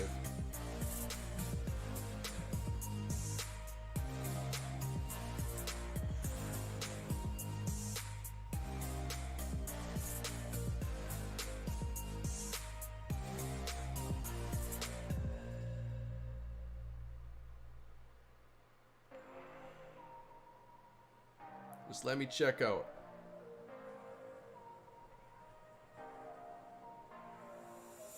Item is out of stock or unavailable to order.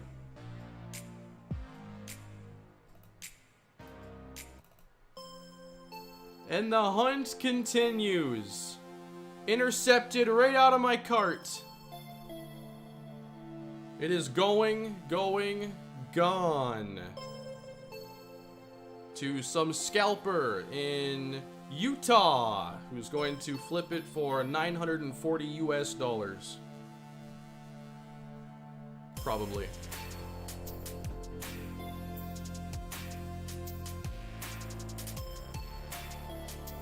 Let's play some football. I don't even like video games. I'm buying it. I already have a gaming PC. I'm buying a second one now.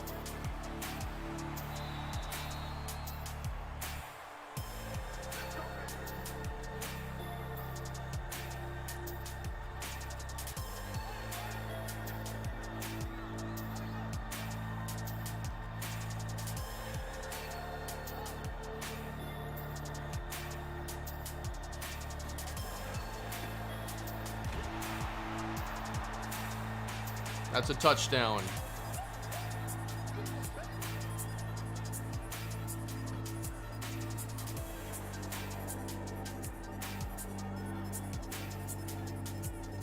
Costco, I love you, but you gotta work on your site.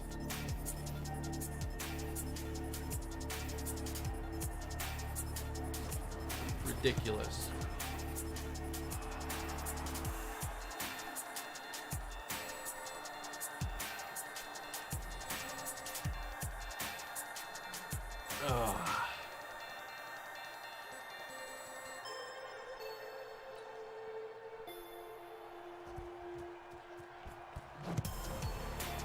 L's all around.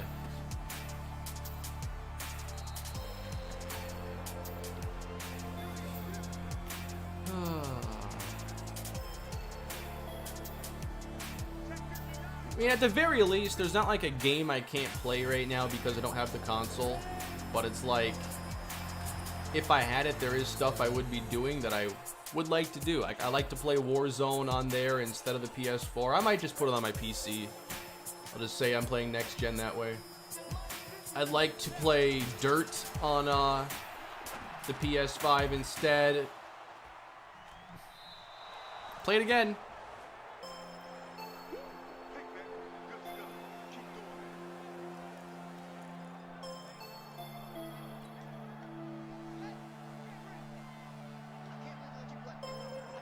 I'd like to play the next gen Madden, of course. Make some content on it. Check it out. Hey, Kane, you should follow Jake Randall's social. He's helping a lot of people secure the bag. I've seen his handle before. I'm following a few other people. I might follow him as well. But I have heard of him. Thank you. I know he has the YouTube channel, and I think I've seen some of his videos on it.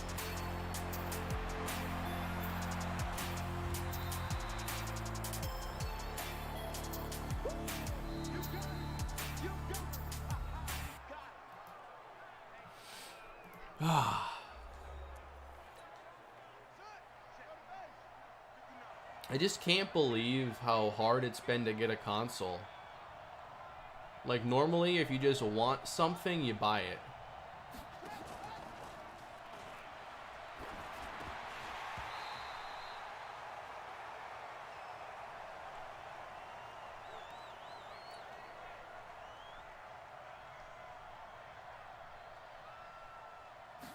I suppose it's like this quite often for like the newest like graphics cards and stuff like that. I know like the 3080s are still impossible to get your hands on, and I think that's pretty typical for a lot of new cards. Bots buy them up, and it takes a while for them to catch up on the production. Trade Sheffield for me and we'll get a third ring. There goes all my cap flexibility though if we do that.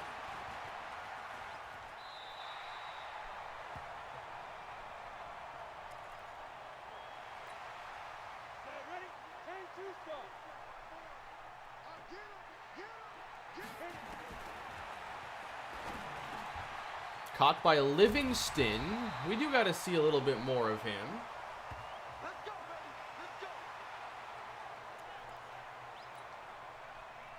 Spreading out this defense here. Let's try to get outside the pocket. This would be a good Jean-Charles play. Ooh. That was kind of rough.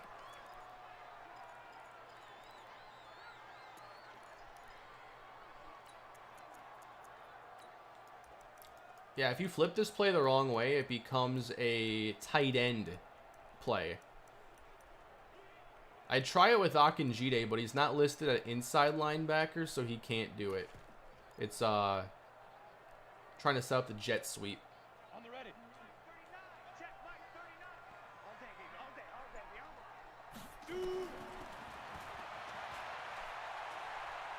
I don't even want to throw it.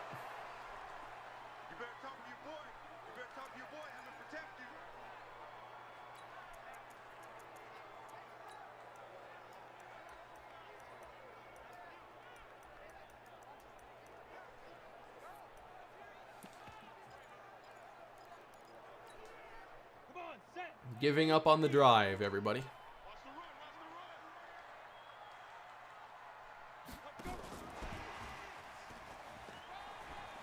Just think about it. I can't get a PS5, but I can convert multiple 4th and 20 pluses to keep our playoff hopes alive and win the Super Bowl. I can't get a PS5, but I can do that.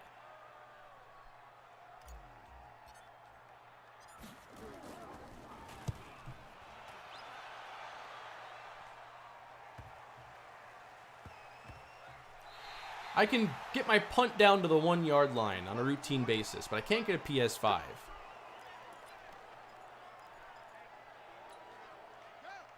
This must be what it's like to be Dan Marino. Has anyone broken out so far, and what have I missed? Yeah, for sure. I think that Justin Payne has been really good at wide receiver. Cam Smithson at defensive tackle has been one of our best defensive players overall.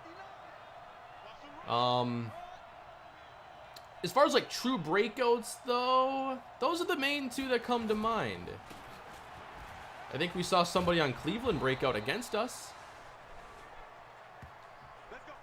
Want me to upload the playbooks? I can do that. I'm probably going to update the offensive one, but I can upload both of my playbooks. Not a big deal. A lot of time here. Uh-oh, wide open. There goes Clifford. See ya. Touchdown, San Francisco.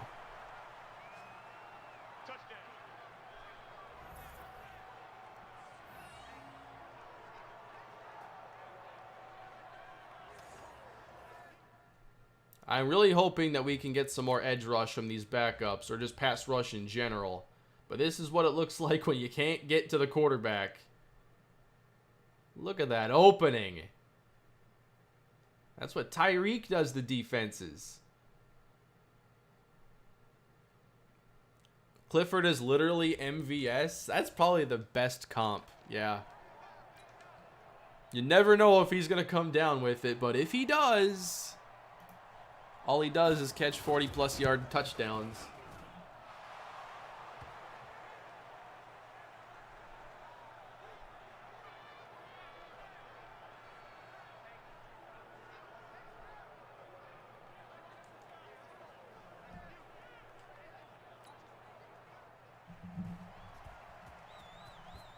I can't do that with Dion unless I actually get time in the pocket. That's the thing.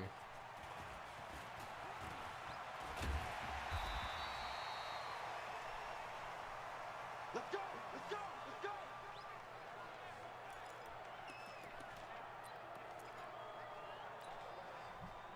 Set. 60 Pittsburgh. Watch the curl. Watch the curl. Watch the curl.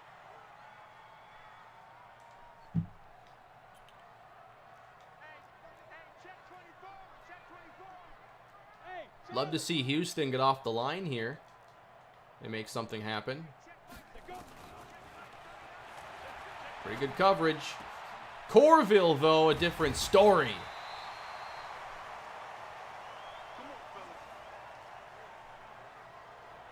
Corville's been really good. I just wouldn't call it a breakout because that's kind of what we expect from him.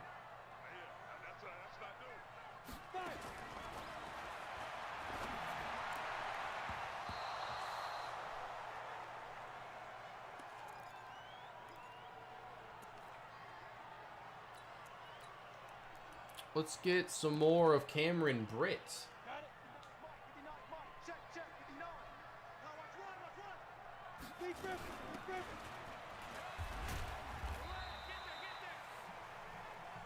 Lee Griffin. How much money for you to drop an F-bomb? I don't want to do that on a stream like that. Six. Pull it high. Hey. Wahoo.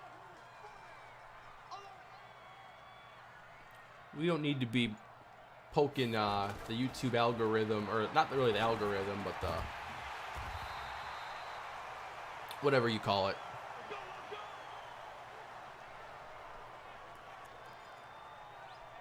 Keeping it family friendly. Hey, Alpha. Let's make these babies cry all the way back home, yo. Ready, ready? Open.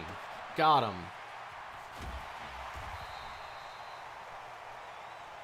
I think Sheffield's playing pretty well. He looked kind of rough in the game yesterday because that was in the rain. 18 Gator. 59. I'm coming after you. I'm coming down. All right. Vashawn Wright. Nope. Lost it.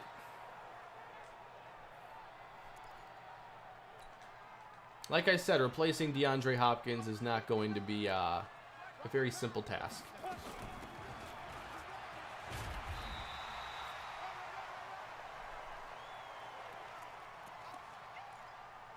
I want to see some more trucks from Britt. 60 outlaw. Watch the blood. Watch the blood. Watch the blood. Easy.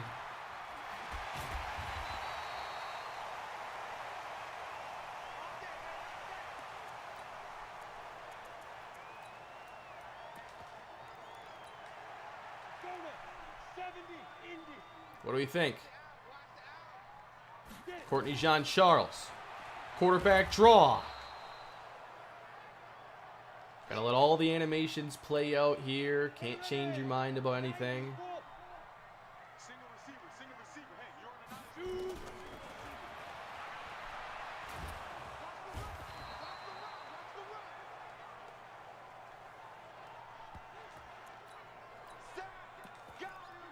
This is one of the worst, like, quarterback scrambling Maddens ever.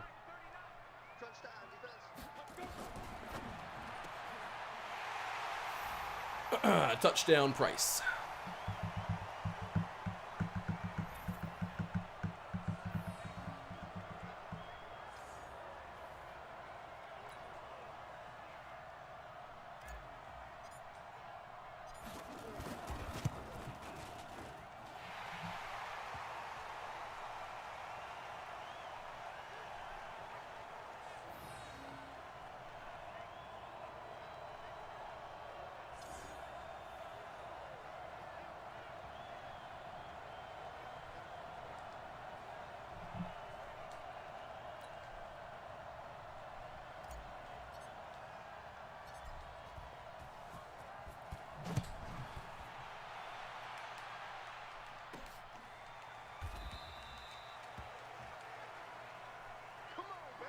All right, defense back out here once again.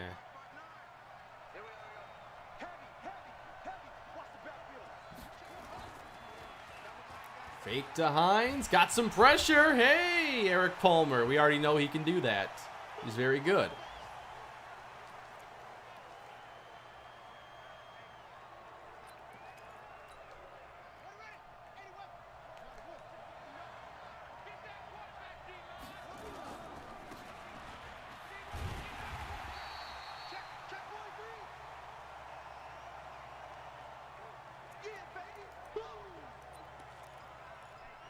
Now, do not let Clifford get behind you. That's the only thing.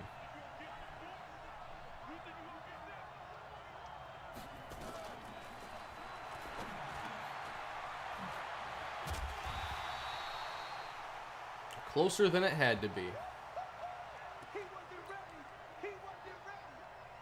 Will I do a series in Madden 22? I mean, I imagine.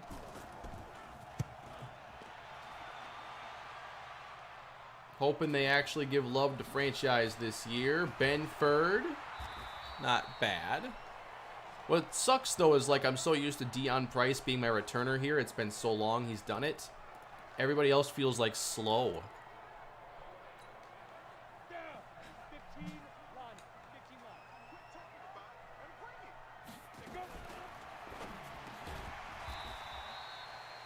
Wright does that pretty well. He can handle those quick little catches in traffic, and that's one thing that I'm hoping we can find a way to replace from Hopkins. I think it's like the deep balls that he does that on that are going to be much more difficult.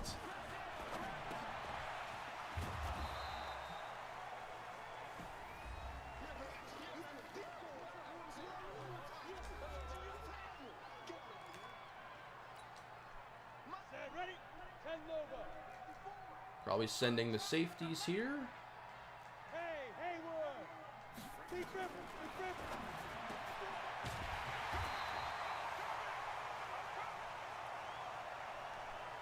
At the very least, we have a number one. And Corville is not going to go in the slot because he needs to be a downfield receiver to be at his best. The underneath stuff is just kind of wasting his skill. And he's not our best short route runner even. Deep shot here for Corville. No!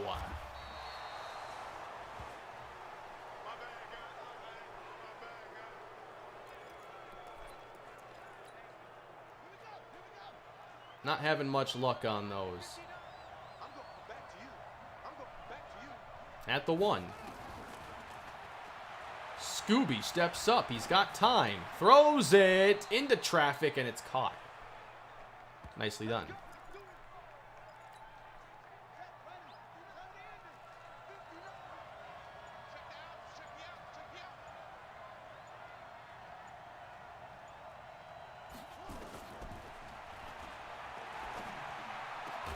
Oh, I thought we were going to make a play there.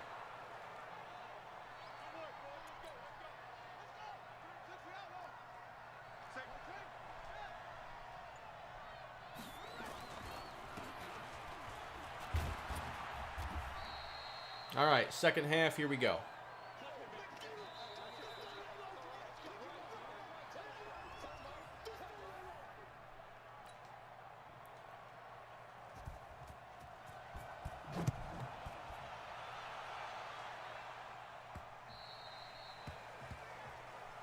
Let's go, boys. Let's go.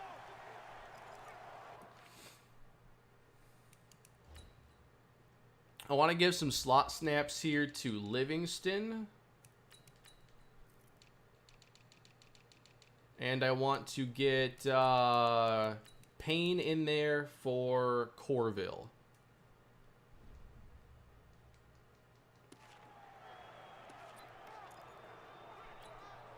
Come on, set. 50, play. Check, Greystone. Ready?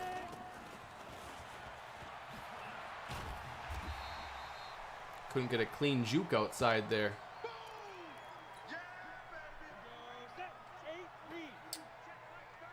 Watch the curve. I just want to see Houston burn one of these corners. I know he can do it. Oh, I double tapped it. There we go. Levi Summers.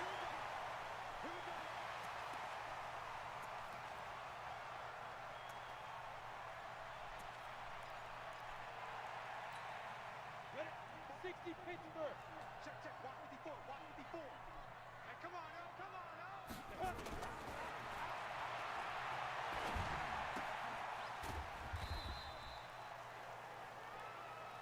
Easy work. It's easy work, and it's coming again. Let's go. 60 or. 54. Right? 54. Let's go. Hit it.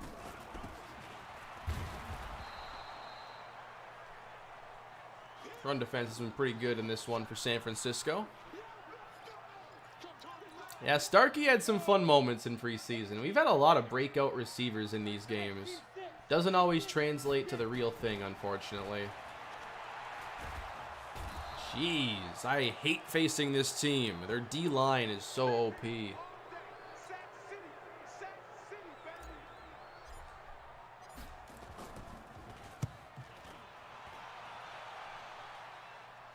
At the 2. 7. Let's go, boys. Bring it up.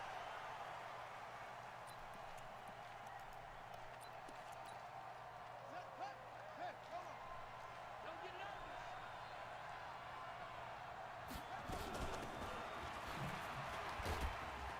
Nice spin by Hines. Right there. Ready? Down, baby. Tight ends on the loosey. Tight ends on the loosey. Tight ends on the loosey.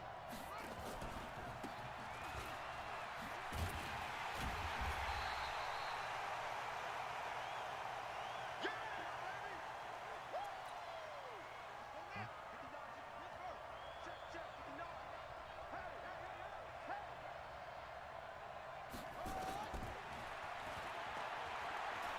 Got some pressure finally, and Kittle could not find it quick enough.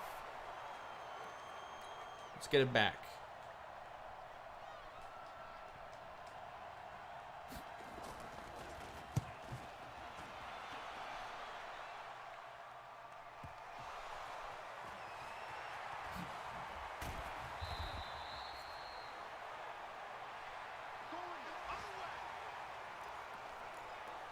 Oh yeah, we have these pistol plays too, but I don't think there is a little option in here. You want to see read option here with Courtney Jean-Charles? Go now. 60 outlaw. Come on, boy. Shoot. Up it up. Go.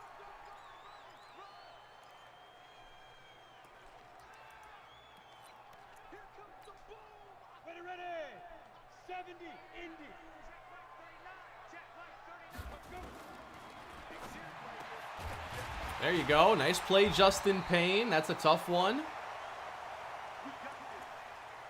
From what I've seen so far, Payne's at the very least, you know, made the roster and probably will get some slot snaps. But we could see still like a rotation at multiple receiver spots. Oh my! I thought he caught it. Oh. I thought he had it. That was a money throw by Sheffield.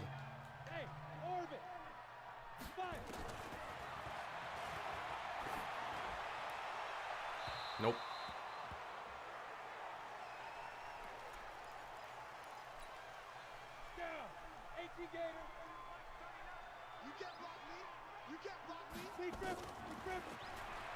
We'll throw it again.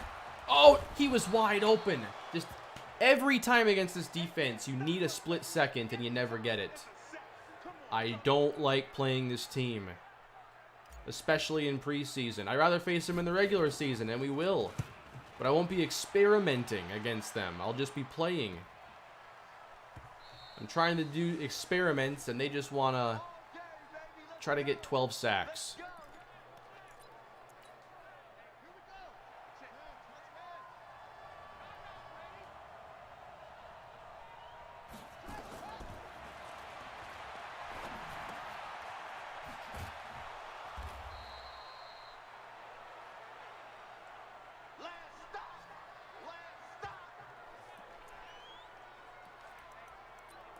Goal line here? Why?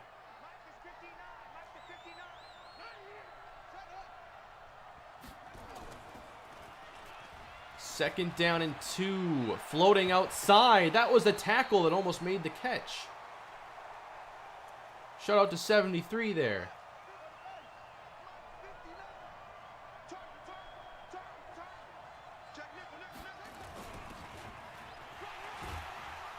I'm seeing a lot of those fullback dives called against me now in short yardage.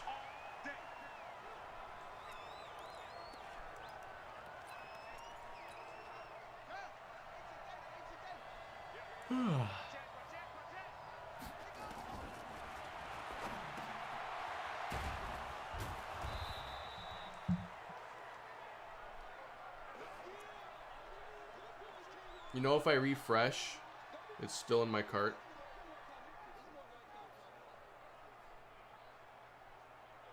And then it tells me it's out of stock or unavailable to order. Are you sure? Maybe someone's card got declined.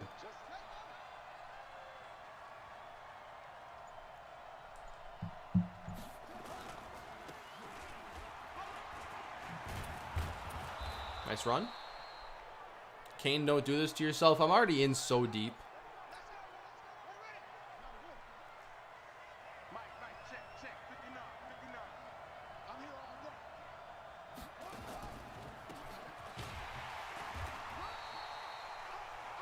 I've been in the PlayStation Direct queue like 4 or 5 times. I've had it in my cart ready to check out at 2 or 3 places now.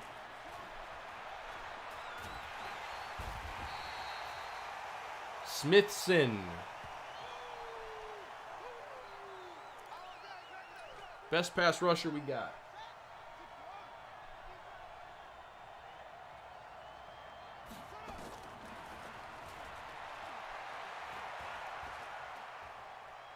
You gonna throw it? Scooby Will! Oh, what? Come on now, let's go. We got a Trey Walker play. Which one? Is that the... Which play are you talking about? I can't go back to anything besides this.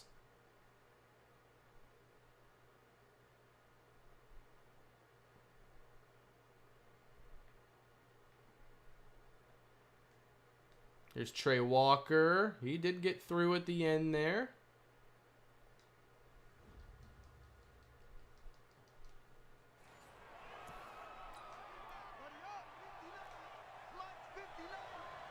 Big stop, G. Big stop, let's go. Yes, sir.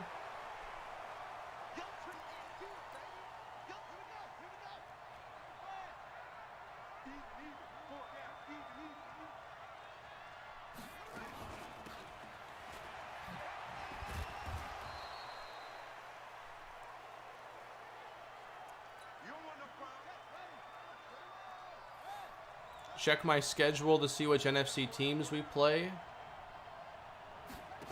The Dolphins schedule?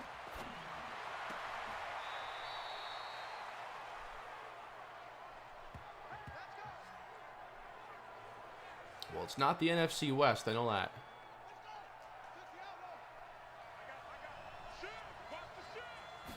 Appreciate the super chat, MrHurriicane. That's Deacon. We'll take that. Let's see. Hey, he's unblocked. He should make the play.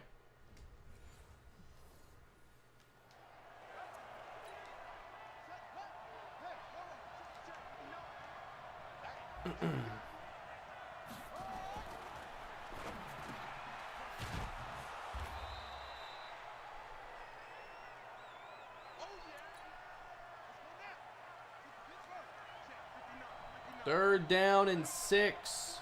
You got one-on-one with Clifford if you want it.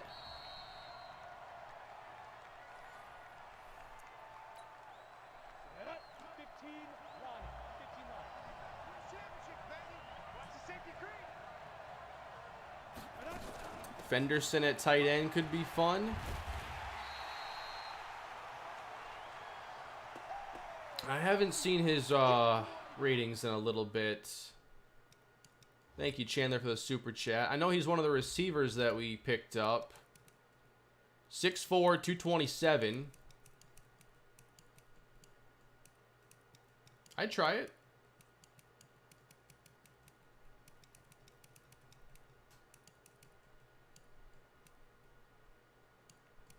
Maybe worth a shot in the 4th preseason game. He's probably not making the team. Well, he's definitely not making the team, but even an outside chance of the practice squad, I think. 1 second.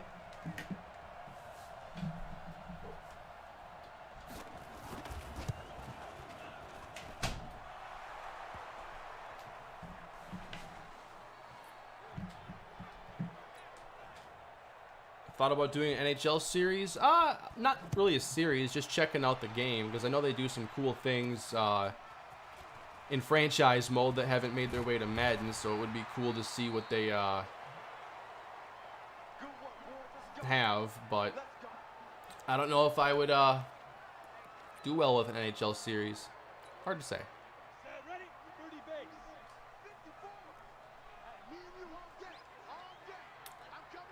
All right. Back to offense. That is way overthrown. Courtney's been pretty rough. Courtney has not played all that well.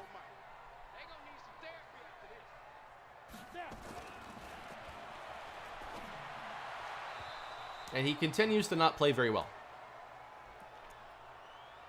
The accuracy is very, very bad.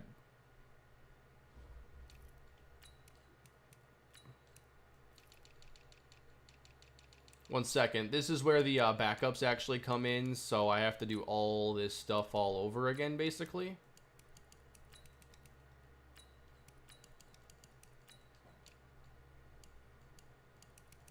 Let's get Spriggs out there again.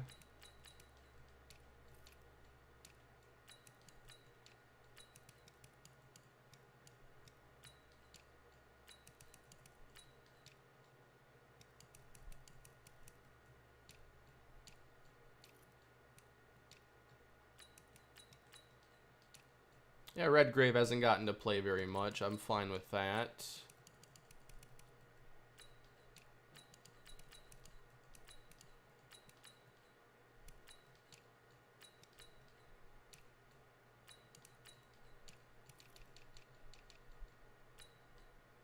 I'll try Heath there. We'll play Cameron Britt. Livingston is there.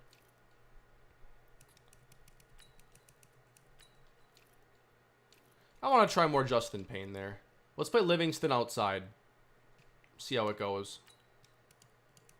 Smithson's already destroying people's dreams, so we'll take him out.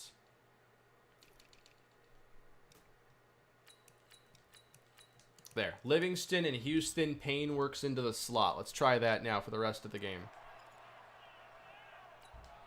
Here we go, here we go.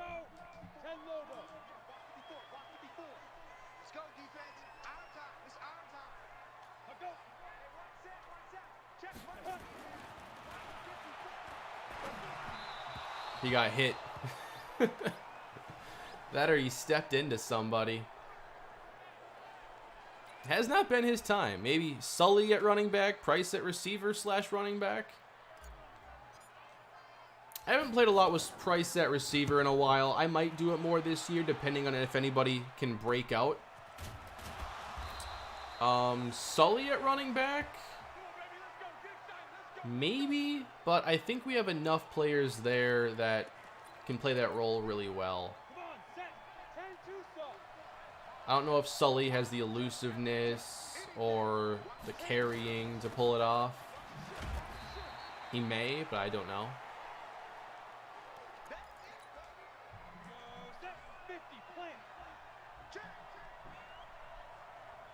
I'm getting hungry. There's an opening. The first one they've had on the ground, really. It's been tough goings.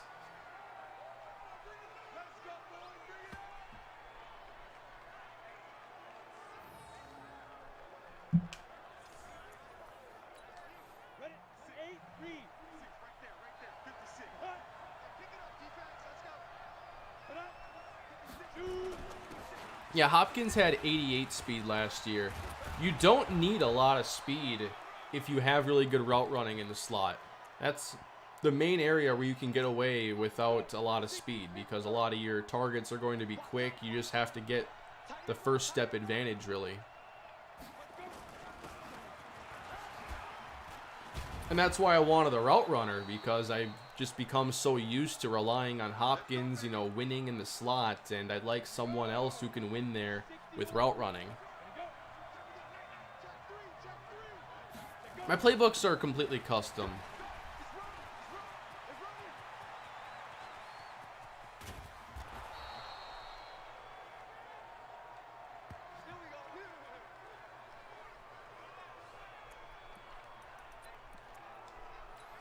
The sliders are Mat 10s on Operation Sports. I've showed them many times. The link should also be in the description, I think. Maybe. Unblocked play for Trey.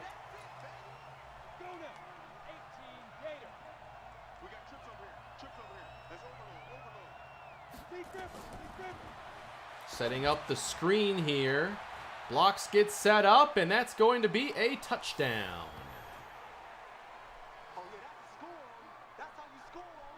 Backup defense is just not the same. I'm not trading CJC in year 1. Under no circumstance am I trading him in year 1. Maybe year 2.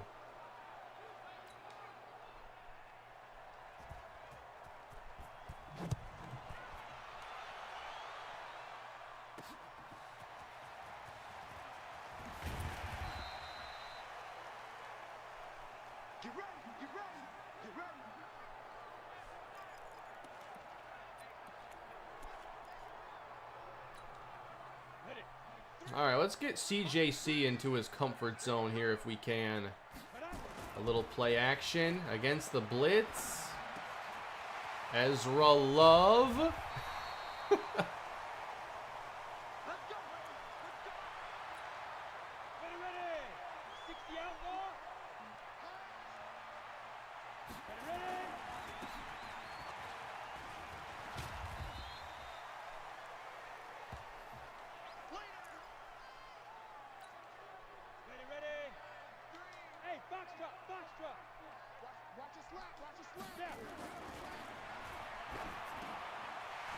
There's Spriggs, the rookie.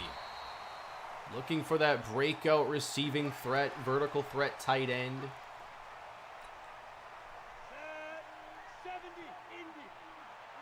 Not a bad start to this possession. There you go. Britt doing some good power running on this possession. I really want to take some shots here with Courtney Jean-Charles, but they're just always covered. Here we go. Spriggs hangs on. Okay, we're starting to see something with him.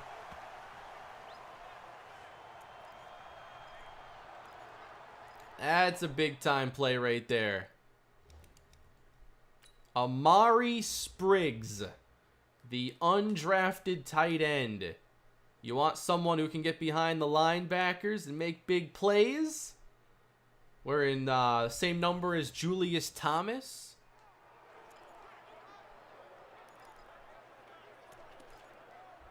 Very nice. 18 Gator. Hey, we gotta get this stop here, D. Mike's 54. Mike's 50. Get it.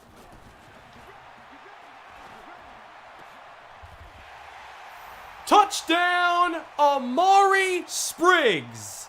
Are you kidding me? A little touch throw over the linebacker. And out of nowhere, we have our newest breakout candidate. Right over the linebacker between two defenders. That is Amari Spriggs. That's how you make the roster. That was sweet. That almost makes up for me missing out on the PlayStation 5. It sure helps.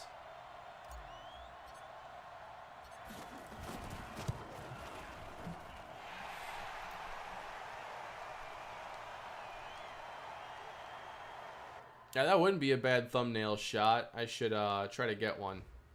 Whoops, the extra point is not what I want.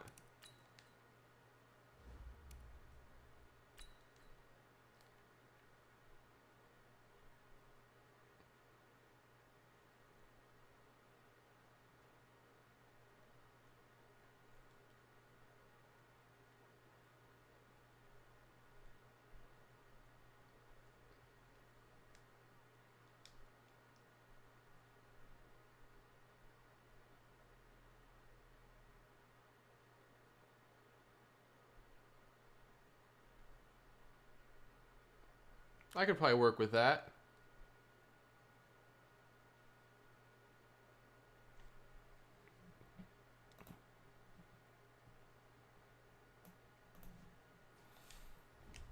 We like plays like that.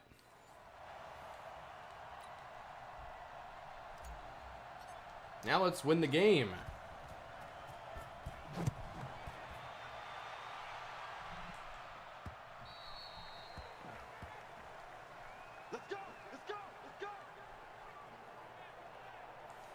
I'll be getting off after this game, and then I'm going to be eating some dinner, and I'll be getting the new head coach video up.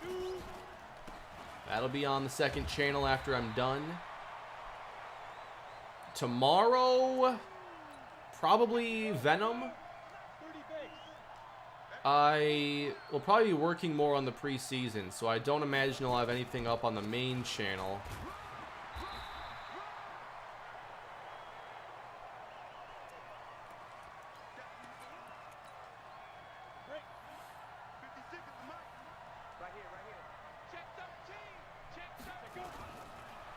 Third down and 9. Got it. Come on, fellas. Come on, set. I do want to work a little bit on that Jets Wildcat thing, so I will probably stream that sometime soon. They just can't go anywhere on the ground. Yeah, baby. Yeah. Set. 10-2 stop. Eating dinner at 4. It's called strategic. By adjusting my eating schedule to be eating at 4 for dinner, which is an hour before most people do, I avoid lines anywhere I want to go, even though I'm eating at home. It's a simple strategic decision. You eat lunch at 11, dinner at 4. It's simple. Unless you got a thing for lines and waiting.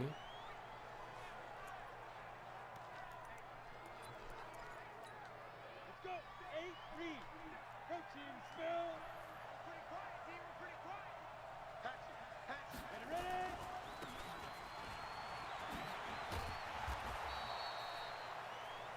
I eat dinner at like 7. A couple of you eat at 7. That's too late for me. Sometimes I try to wait until like 7 if I want to like eat dinner with the football game, but that rarely ever works out. Like there's no way I'm waiting tonight.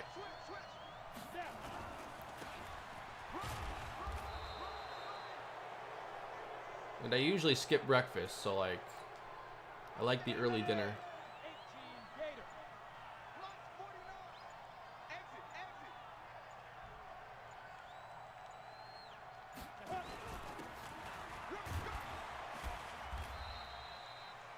Oh yeah, I have to use my timeouts here. I keep moving the football.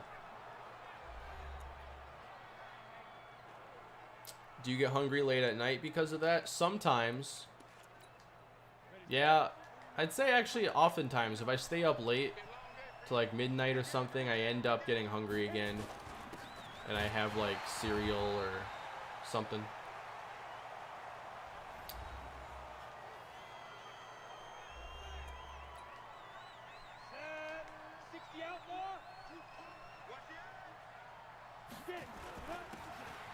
Just get the stop, get the ball.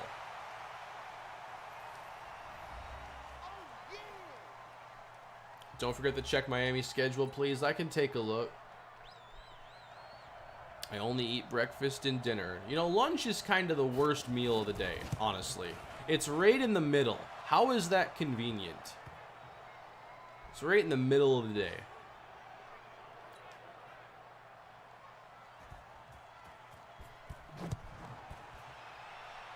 I just don't, I never wake up hungry. I can wake up like craving something. I'll go to bed just wanting to eat the world, and I'll wake up and food will be the last thing on my mind. I need some time to wake up. All right. Who wants to make a play?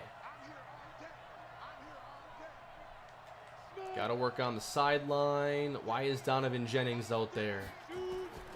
Maybe it'll work. DJ. Knocked away. I'm always down for some tacos, but I'm having some tamales tonight. That'll do just fine.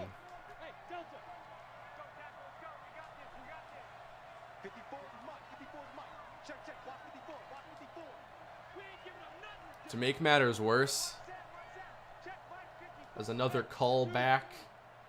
The tamales are from Costco. I should just throw them out. No. Deep shot for Livingston. Incomplete. But yeah, that is kind of insult to injury. Gonna eat the Costco tamales. After I couldn't score the PS5. It's in the cart. It's still in the cart. I'm not removing it. Yes, sir, Livingston. Spike it.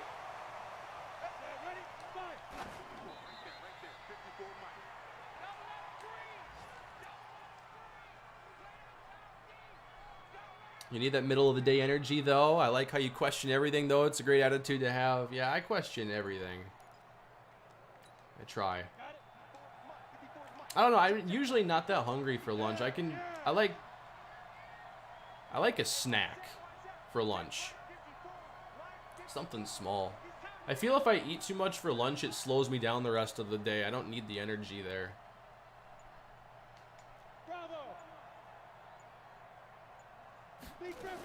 They're bringing the house. We're going deep. Spriggs! No, he can't come down with it.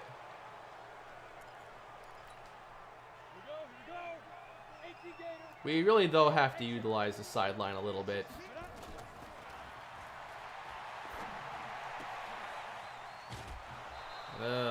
All that work for 4 yards? Well, it's 4th down. We have to take a shot here. Amari Spriggs is in the game, by the way, along with Justin Payne and Colt Sully. I need Vashawn Wright out there, really. If anyone makes the catch on here, I mean, Malik Jackson. If you make this catch, you make the team. How about that? It's gonna get there, all right. And it's incomplete. Barely. Somehow got that pass off. How do you remember every player on your team? Playing a franchise, I can't look at a play that happens on the field and be like, oh, it's that guy. I mean, remembering numbers and positions, just knowing the piece of the puzzle where somebody should be if a play happens in a certain spot. It just kind of, it's something you develop over time. And I feel like my memory has gotten worse over the years, but I can remember, like, football stuff. Very spongy memory for that.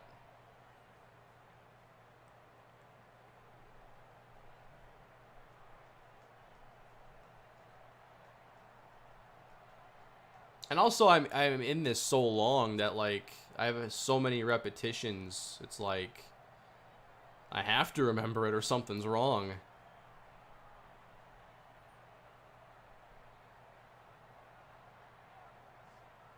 Poor Sheffield. I'm impressed that I at least got that pass off. I think that's a win. I don't care what the scoreboard says. So, add another player to the list of players that has been impressive. Amari Spriggs. Making a couple of the best plays by any pass catcher here in the preseason. And you can bet in the 4th preseason game, we're going to see even more of him. Really liked what he did in this game.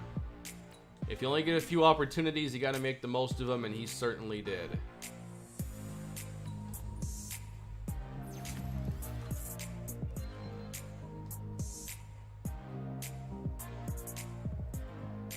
Yeah, I might go 0-4. I'm calling a win, though, against Jacksonville. I'm going to blow them out of the water.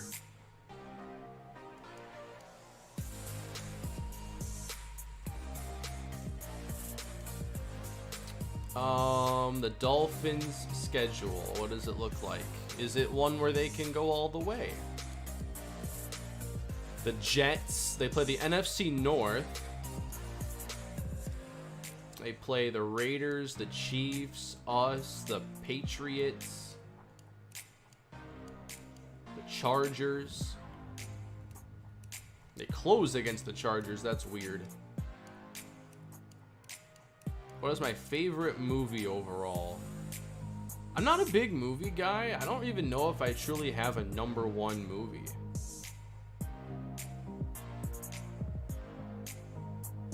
I'm more of a TV show guy now.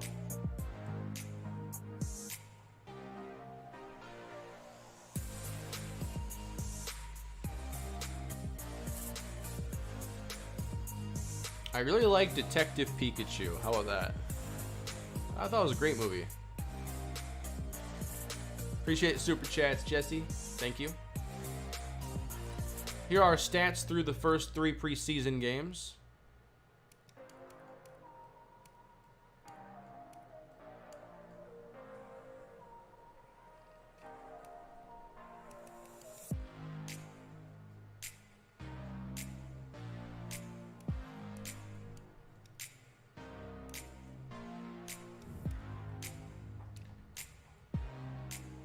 Justin Payne leads us in yardage still.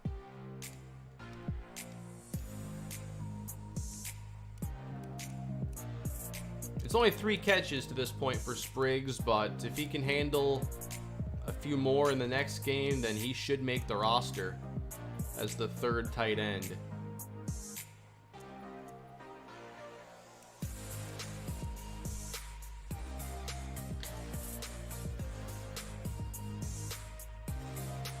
The draft is called Kane 6, and it's only on PlayStation 4, obviously. But it's called Kane 6 if you want this draft class that we just had.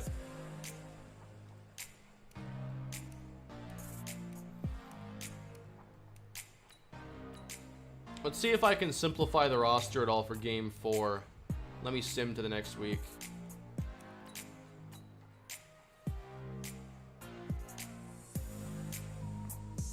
Yeah, I don't think CJC was very good at all.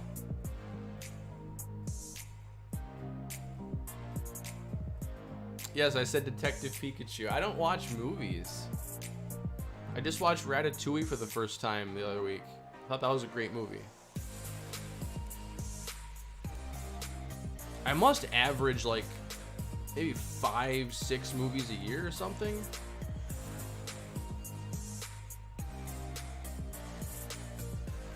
I sure don't get around to many.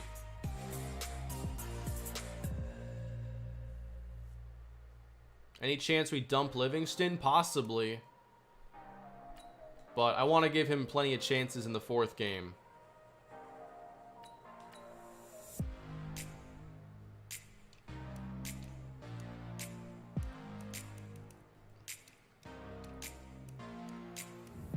We haven't even seen like these last 5 receivers at all. We've just been so busy trying to sort out up here.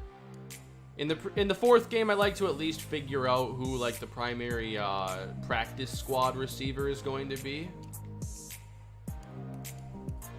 I think Spriggs though is leapfrogging Rutherford and Evans.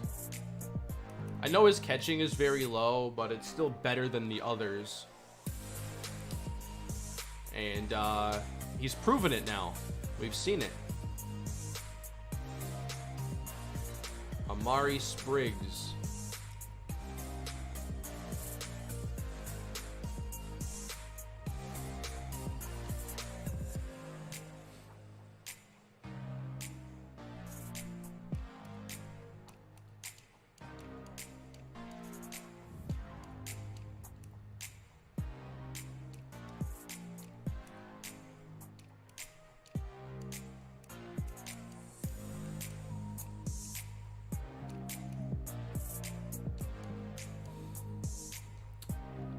Are any more trades going down?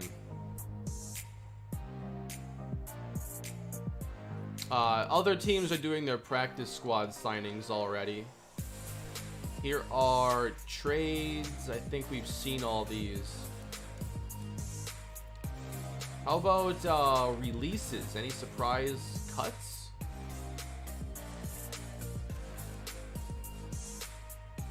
The Bengals released 2 players with the last name Waddle.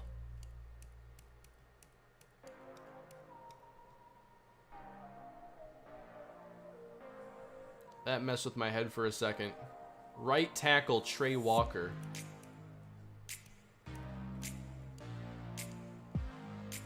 Kevin Nash.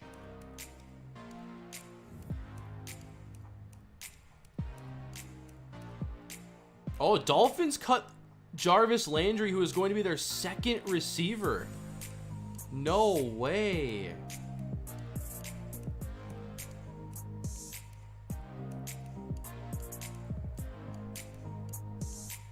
Maurice Doucette. Thomas Henderson.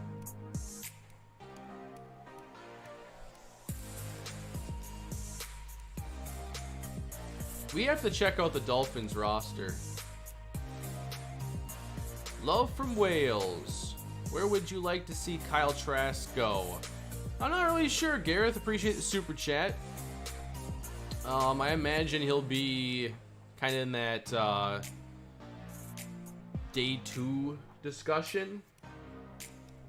I don't really know a lot about him though, so I know Kyle Pitts is pretty special. I've seen him this year.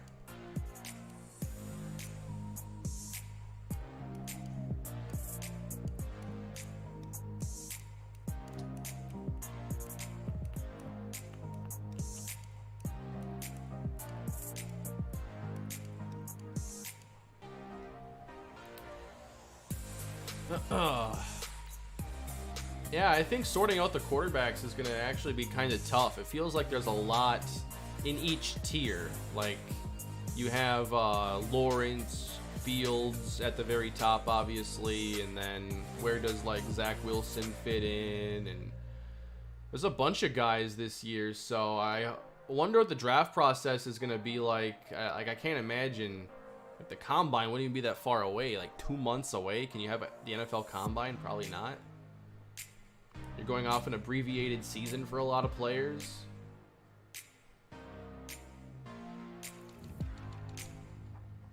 Like, maybe it's an advantage for teams like BYU that are going to play like a bunch of games, whereas others are, you know, playing like half. Here's what Miami's doing at receiver, though. They're going with Tremaine Orr and Deebo Samuel. I can't believe they cut Jarvis Landry. I wonder why they cut a higher rated player. I'm glad it's just not as simple as cutting overall, like the lowest overall guys, but I just kind of want to know.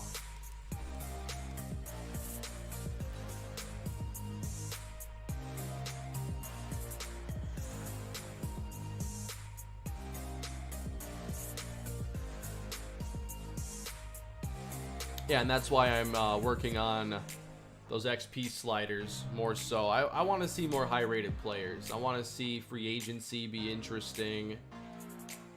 I want to see tough decisions for contracts more often.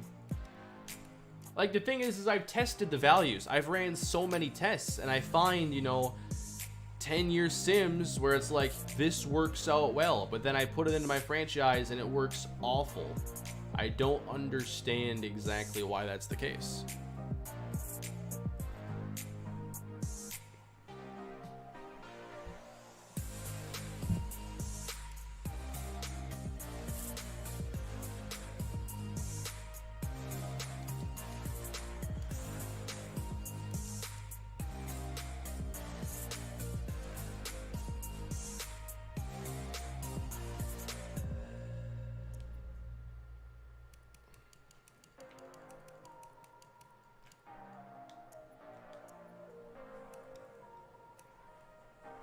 Tyler Lockett is the best route runner available.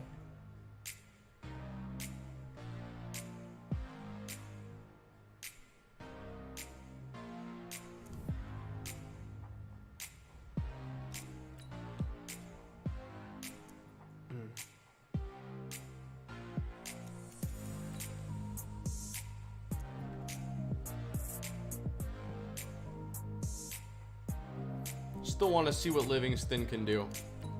Yeah, Lockett looked intriguing, but he's a lot older than these other receivers, and I still want to see them.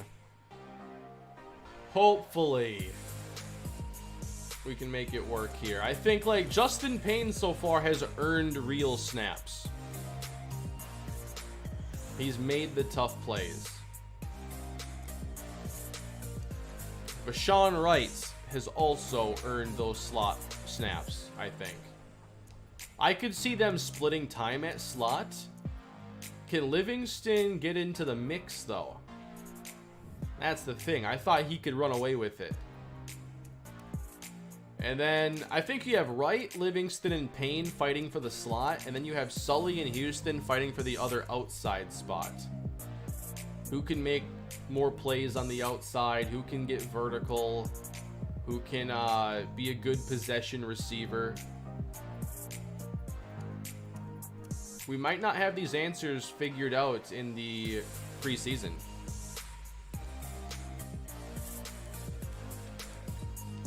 But we're going to get there. So here are updated injuries. Sharquez Towns, broken collarbone, opens the door for their backup is Tim something. He is from LSU. I can't remember his name. This team dealing with more. Jason Brothers and Emmanuel Bailey. Let's check out the Falcons running backs then, because their RB3 now gets chances. Joaquin Ferreira. Jeez. Top 3 running backs out for Oakland. And their first round pick, James Church. That is a huge L. Falcons and Raiders. Let's check those.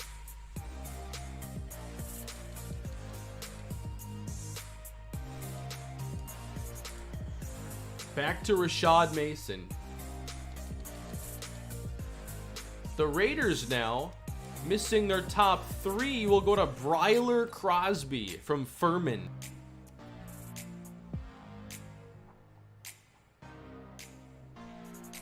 Like, I can picture Schefter sending out the tweet at midnight on Saturday being like, the Raiders are going to be without their top 3 running backs, and they're elevating Furman rookie Bryler Crosby as the RB1 tomorrow. Like, that is the most realistic thing I've ever seen.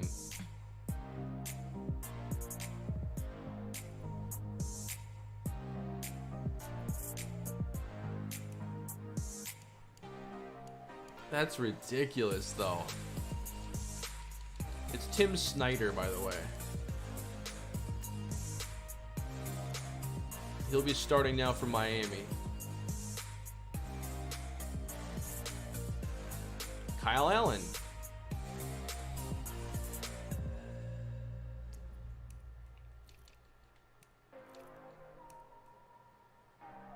Interesting. Yeah, the Raiders just... they get a little... like, the door opens and then someone just slams the door shut in their face every time something good happens to their franchise. They just can't catch a break in this series. I almost feel bad for them.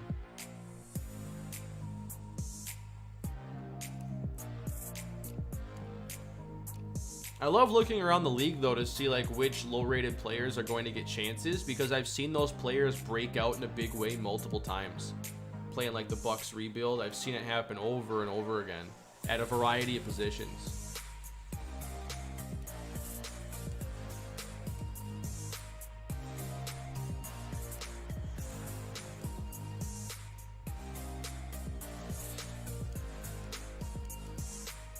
So our week 1 opponent, by the way, will be the Chargers. I think they're in fine shape right now. Derwin James, Joey Bosa, Nasir Adderley. They had the big offensive line upgrades this year, so that's pretty exciting for them. But at receiver, they're getting a lot weaker. Who can separate there? But they picked up Ali Marpet and Tyrone Harvey, boosting the offensive line. Defense is already pretty good.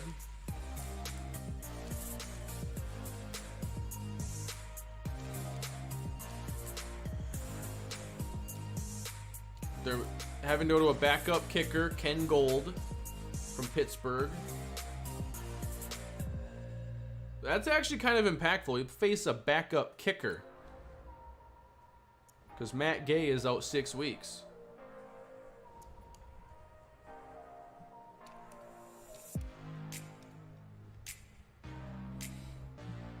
All right, everybody, that is going to end today's live stream. Thank you all for spending some time with me. It was a fun stream, and I will be wrapping up the preseason to get the video out to you as soon as I can. I'll be working on it quite a bit tomorrow, hoping to get it up for you on Saturday.